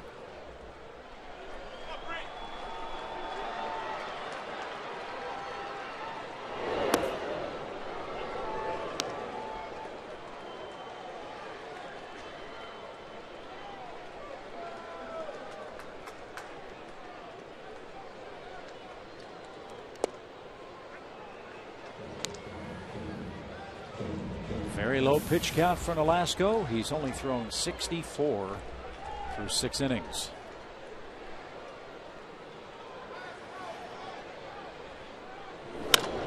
High fly toward right. Bonifacio, though, on the track. 1 out. Boy, that was close. Thought he had a chance. Say, folks, I want you to do something when you have a chance. I know a lot of you people go on Facebook and everything. And what happens for the Ford Frick Award, which is the award that goes to a broadcaster to go in the Hall of Fame each year, you can vote, and the Braves have 3 nominees. They have Skip Carey, Pete Van Wieren, and Ernie Johnson Sr. And you can go to facebook.com/baseball hall, follow the links, and go vote for your favorite Braves announcer. You can only vote once a day. And what they do is they take the top 3 vote getters in that Facebook poll and put them in a group with other people that are nominated by the Hall and the committee that selects the Ford Frick winner. But those top 3 vote getters are taken into consideration. There's a look at Dave Van Horn, the fine broadcaster for the Marlins, who is the Ford Frick Award winner this year. There are a lot of names on there from all the different teams, but it's time here before the end, and you can do this before the end of September, once a day, and we need to do that for our 3 guys. Facebook.com/baseball hall, and then just follow the links to vote. 2 balls, 2 strikes.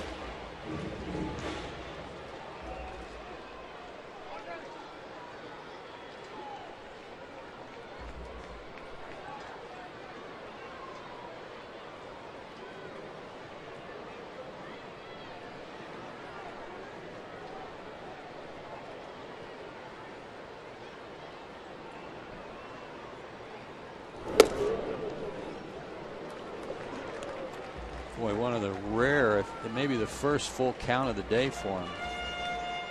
He did walk Bourne back in the 3rd inning, but he's been very, very economical with his outs today and how many pitches it takes. Oh. And because of that economy, he's really been able to hump it up when he's needed to get strike 3. The last 2 pitches to Dan were at 94 miles an hour. And that last ball was rocketed over the Braves dugout. Looks like it hit a seat, though. That's a good thing. Right next to a gentleman. Says he's okay.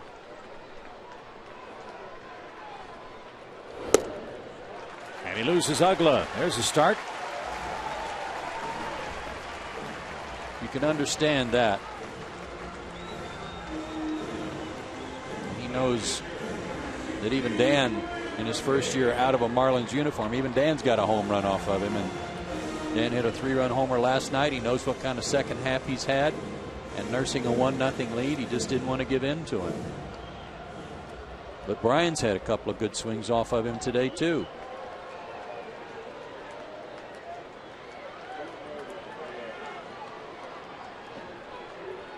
I mentioned earlier that Brian said he's gone to a lighter bat.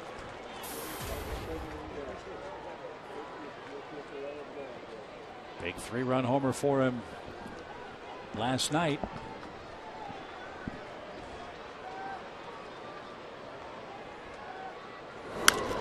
High fly ball into the seats, foul. Lighter bat. How much lighter, generally speaking, does a batter go this time of year? Maybe an ounce. And it doesn't sound like much, but it's a big deal. If Brian's been swinging a 35, 33, and he goes to a 35, 32 or a 34 and a half, 32, it's a big deal.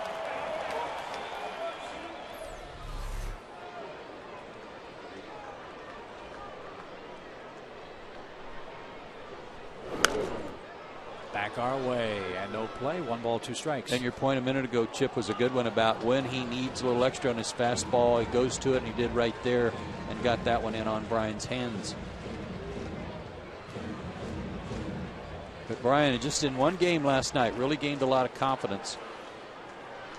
The 2 hits, he also had a couple of other hard hit balls, including his last at bat when he lined out to second base. Infante made a good play on him.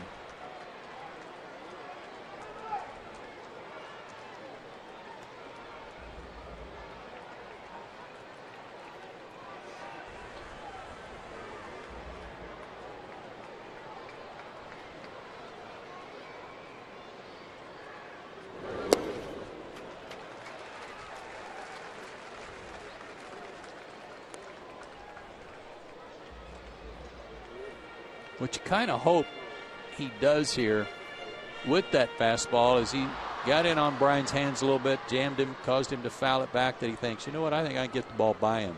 Try one more time. And make not quite as good a pitch with it.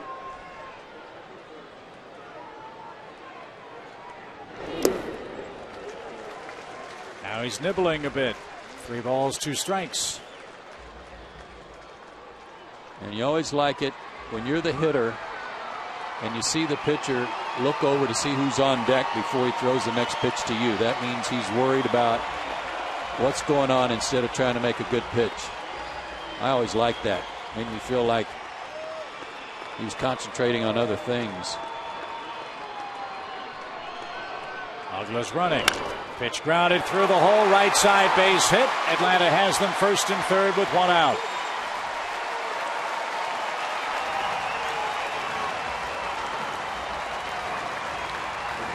Good at bat by Brian. And looked like might have been a changeup too, a 3-2 changeup. that was dying away from him, and able to roll it through there and put him on the corners.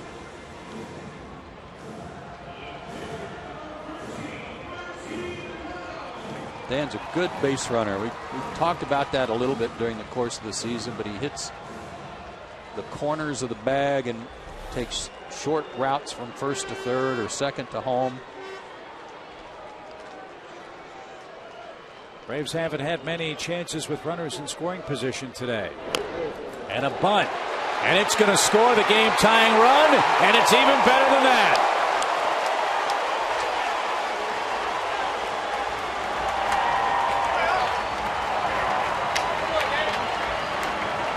That surprised everybody, including Dan Uggla. And I just say he's a good base runner, and he put up a great bit of recognition there. Didn't break. It wasn't a squeeze, but when he saw the ball down, he made sure that he could score before he went to the plate. Great job. And a great bunt.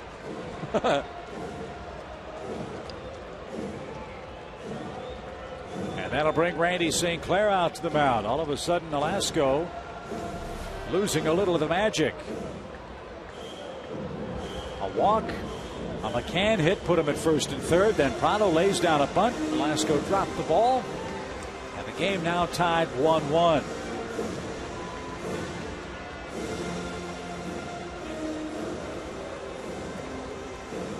Mike Dunn and Steve Cishek warming up. A lefty and a righty for the Fish.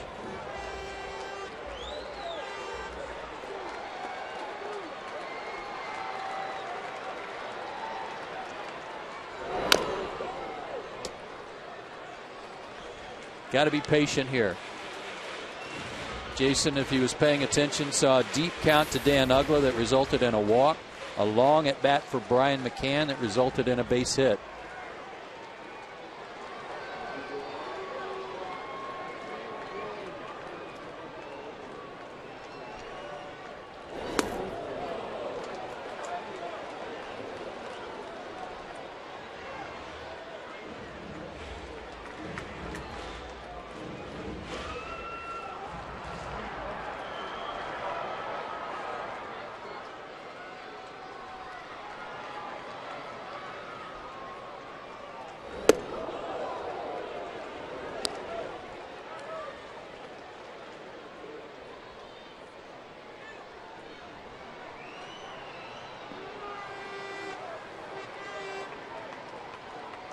Keeping him honest. Be surprised if he doubles up in there the way Jason's chased the off-speed pitches.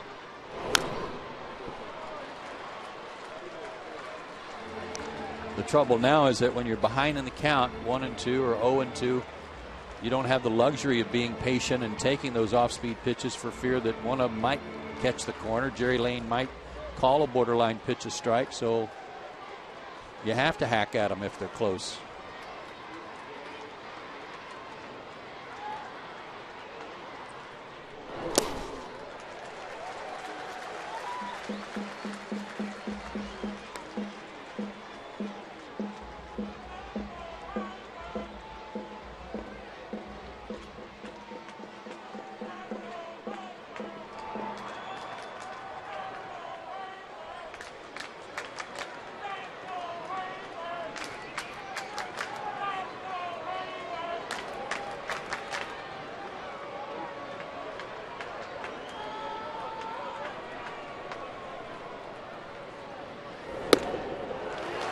From 0-2 to 3-2.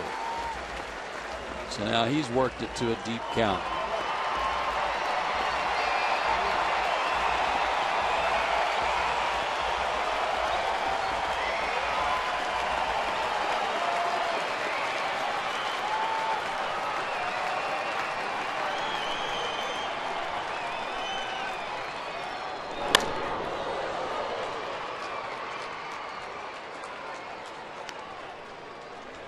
Covered an outside pitch. Stay alive. One thing you'd like to see here from Jason after the double play he hit into in the fifth inning is, regardless of the outcome, take a good hack at it. You know, be aggressive on your swing. Don't feel for it. Don't just try to put it in play. On a 3-2 count here, see if you can split the gap somewhere.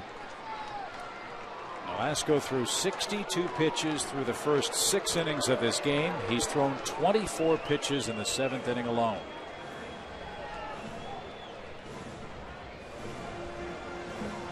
It's amazing how things change, though, when you get yourself in a little jam, and it started with a 1-out walk. And then single Dan Uggla to third. Prado laid down a perfect bunt. That ties the game at 1. Now Hayward a 3-2 pitch. Be different if it wasn't just a 1-run lead he had to work with before it was tied. He jammed him. Bonifacio for the second out.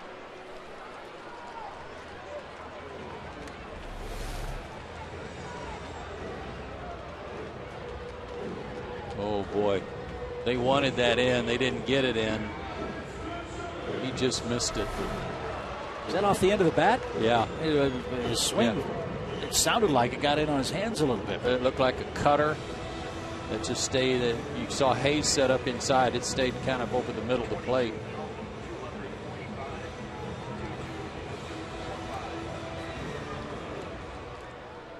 Well, the Braves have the right guy up there against Florida in this series. Let's see what Alex can do. Pitcher spot is due next. Jose Constanza is in the on-deck circle.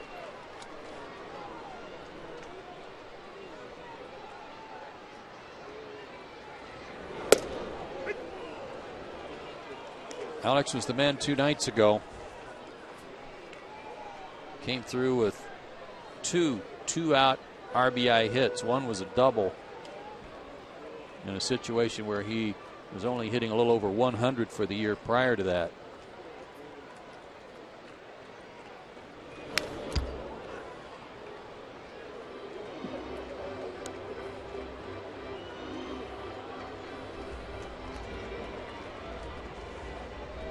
Now he's got to do some work, down 0-2. Well, that was a fastball up and away. They got him with the slider last time, and they struck him out, got him to chase.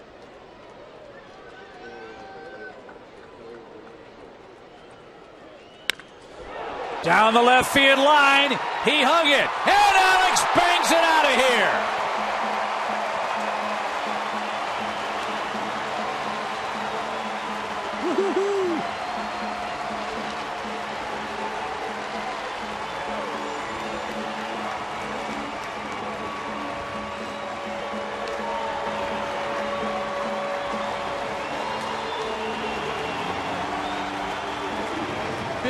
Big mistake on the slider. Look at that dugout.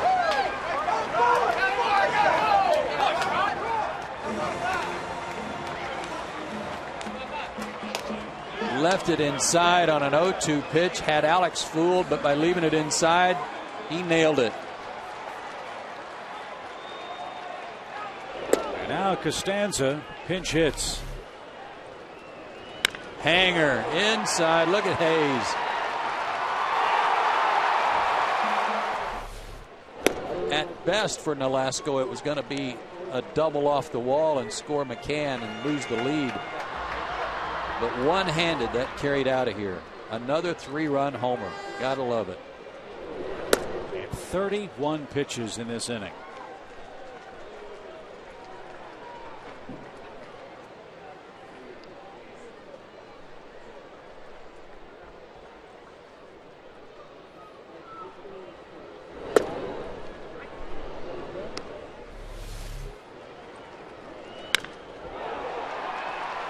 Stayed in there, turned on it, and right in between the inner fence and the permanent wall. Now a roller to second, and that'll retire the side. What an inning for Atlanta. 32 pitches, 4 runners reach, and they all come home to score. The big blow, a 3-run homer to Alex.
One inning has told the tale for Ricky Nolasco. He just gave up 4 runs to the Braves in the 7th. He now trails 4-1.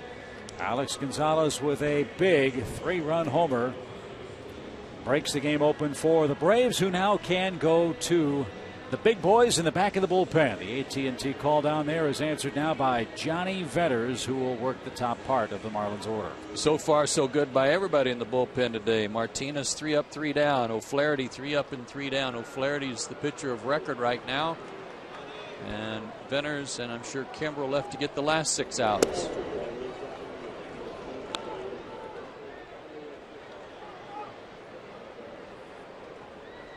Bonifacio, the happiest man in the ballpark to see Delgado out of the game. He was 0 for 3 with 3 swinging strikeouts against him. But now he's got to face Vetters.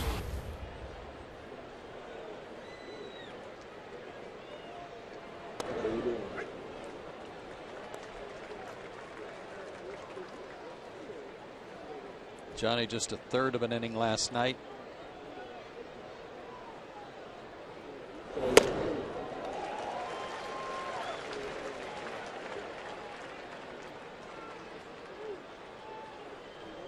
Worked an inning in game 1, gave up a hit, but no runs.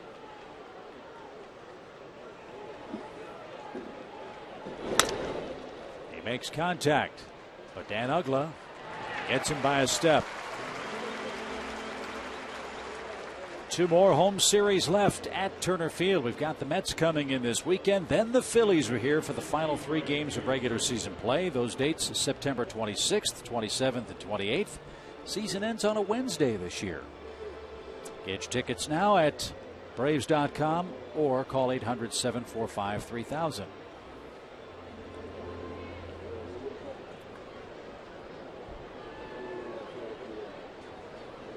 Last Florida hit came in the 3rd inning today. And strike 1 to Peterson.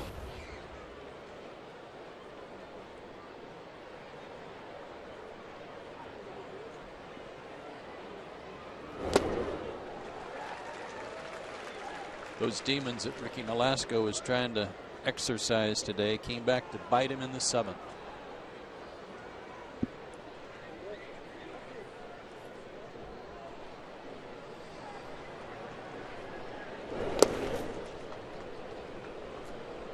And the Braves' magic number is 10. All Atlanta has to do is win. And don't have to worry about what St. Louis is doing. They got to worry about you.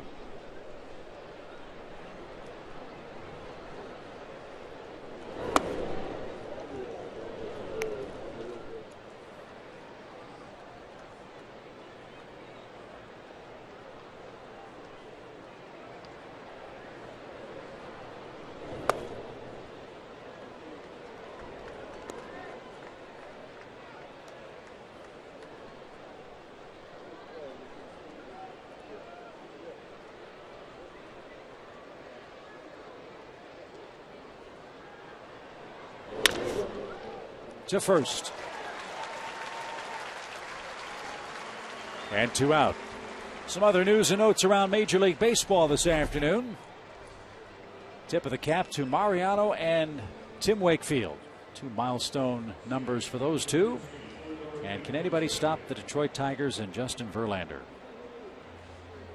That win streak in September of '68, a little surprising to me that in 1984, when they got off to like a 35-5 start, that they didn't have something longer than an 11-game streak in there.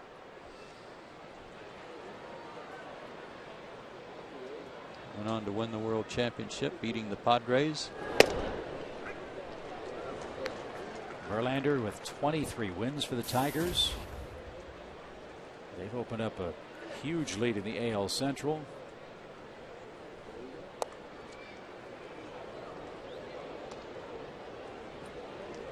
That lead stands at the moment at 12.5 games over the White Sox and the Indians. Chipper at third. He's got that cleanly. Vetters has a 1-2-3/8. He needed that. Atlanta leads comfortably 4-1.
4-1, Braves on top. We go to the bottom half of the 8th inning, and here's our Toyota play of the game.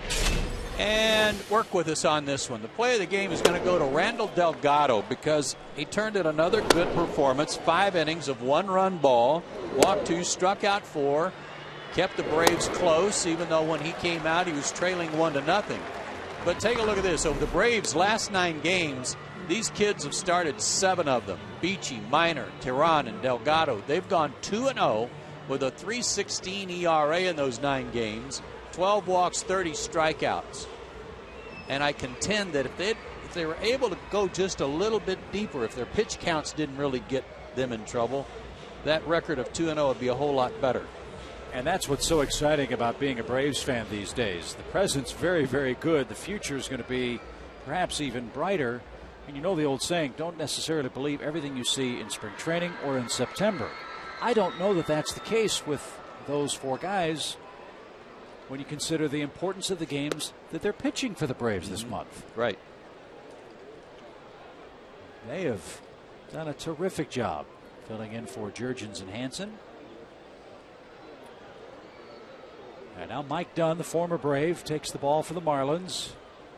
Atlanta leads the game 4-1.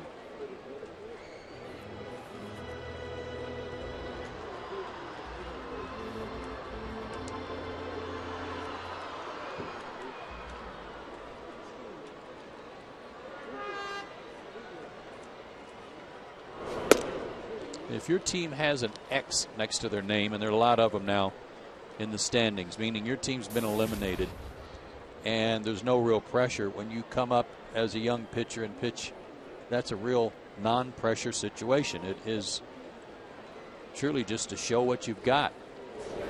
And as you said, Chip, and it's a good point, that these are important games. The Braves haven't clinched anything yet. There's pressure attached to it, and they've responded.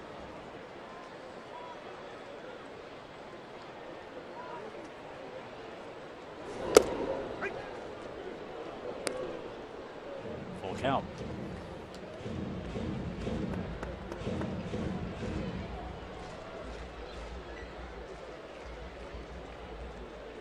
Braves trying to win their 86th game.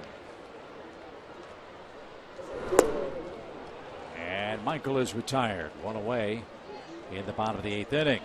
It's a big week in SEC football. SEC Gridiron Live is heating up. Hope you'll join Tim Couch, Randy Cross, Kevin Carter, and Christina Acra. They're all SEC football all the time. They want to hear from you. SEC Gridiron Live is on tonight, 10 Eastern on Fox Sports South.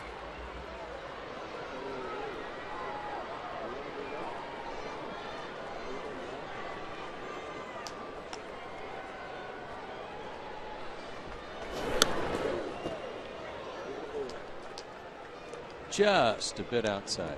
We saw that last night, didn't we? Yeah. That was one of the best wild pitches I've ever seen. Freddie Freeman was the batter, I believe, and Brad Hand threw one about 30 feet behind him. Halfway between the on-deck circle and home plate. Both Arizona and Milwaukee won in extra innings last night, so they remain tied for the number 2 seed in the National League. That's a hot race. Arizona's got to beat Clayton Kershaw tonight. Chipper ground ball to third. Dominguez, long throw and a good play.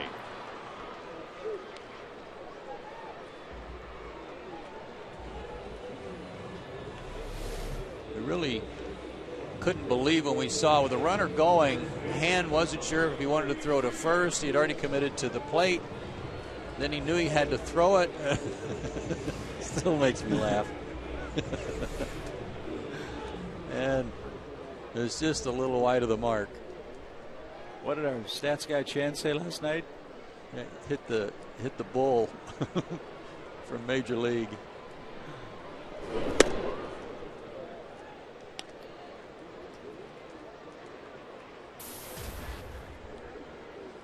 Huh. 1 ball, no strikes.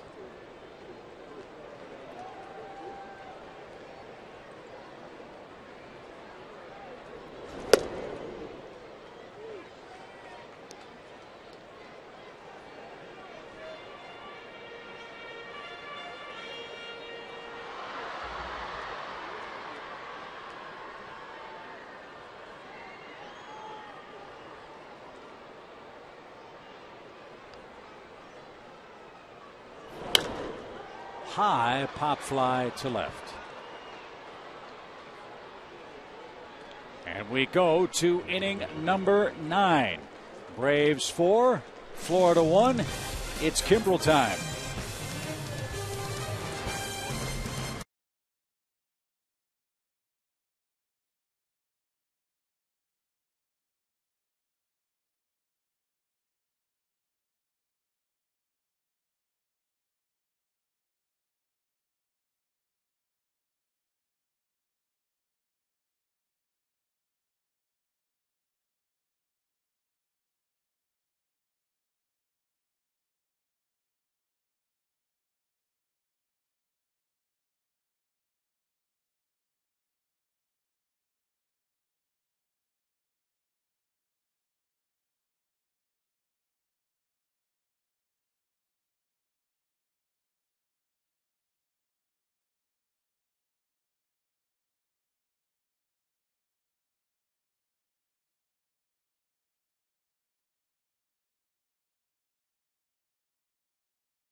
Inning number 9. Kimbrel will try to cool off the Marlins. He answers the AT&T call to the bullpen and goes for save number 44. Craig pitched in game 1, the extra inning game. Worked an inning, gave up a walk, struck out 2. Did not pitch last night, so he should be ready to go as he tries to earn his 44th save.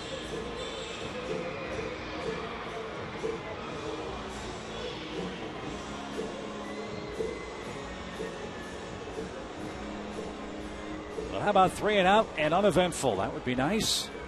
Braves will have a much appreciated day off tomorrow. Then the Mets here Friday, Saturday, Sunday. Hope you'll join us. The last weekend series in regular season play left on the Braves schedule. Here's Dobbs. A solo home run. Told you earlier, the Marlins 32 times this year have scored a run or less in a ball game. The record for their team is 33. They did that in 1993. Kimbrel a chance to help them tie that with a scoreless ninth. Talked about Brad Hand last night. The rookie, he has lost 2 1-0 games.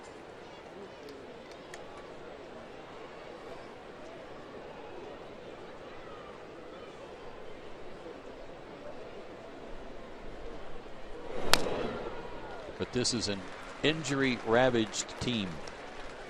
And the Braves, while they had hoped to win all 3 games against them, couldn't get that big hit they needed Monday night, are just 3 outs away from winning the series. And after losing the first one, that's the best you can do.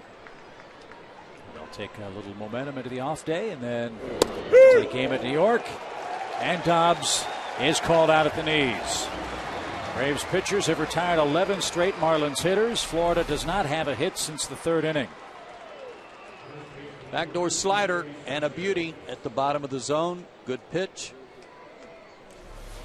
Jerry Lane's done a great job behind the plate today.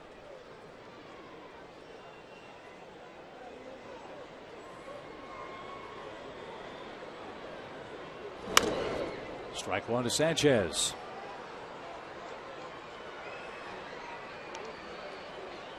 Braves will see the Marlins again next Monday. Monday, Tuesday, Wednesday. Their last trip to Dolphin Stadium. I was going to say, it'll be a monumental trip for the Braves. Many a tear will be shed when we depart for D.C. after next Wednesday.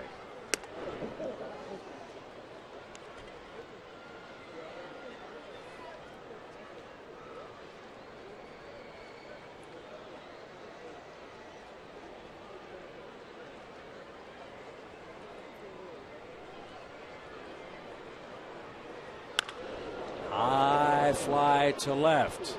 Martin on the warning track. Mets are here Friday, Saturday, and Sunday. Star Wars night here on Friday. There'll be plenty of Wookiees on display. Saturday's Big Fox, and then we're back at it Sunday afternoon. And then, of course, a Met series, any Met series is going to have Dylan G pitch, so he'll be in there Sunday. And then don't forget about that great game that Chris Capuano pitched against the Braves in New York. So he'll try to duplicate that Friday night.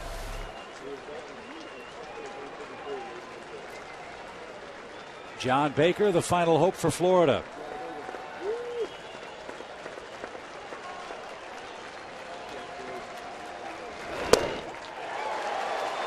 He's getting loose. 95 and right on by. Strike one.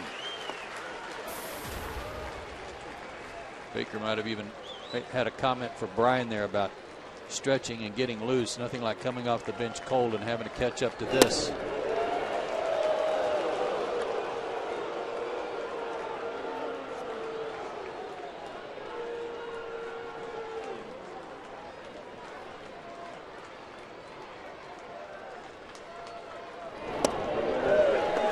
From 97 to 85 with the slider.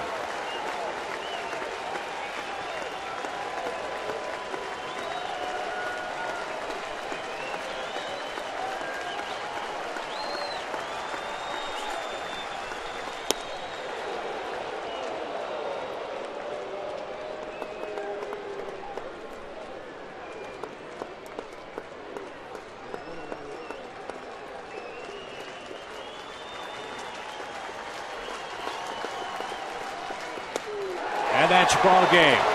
Craig Kimbrell nails it down for Atlanta. Another 2+ strikeout inning for the Braves closer, who earns his 44th save. And the Braves trim their magic number to 9. They win the series. They beat Florida this afternoon by a final score of 4-1. And we'll talk it over with a Brave star after this.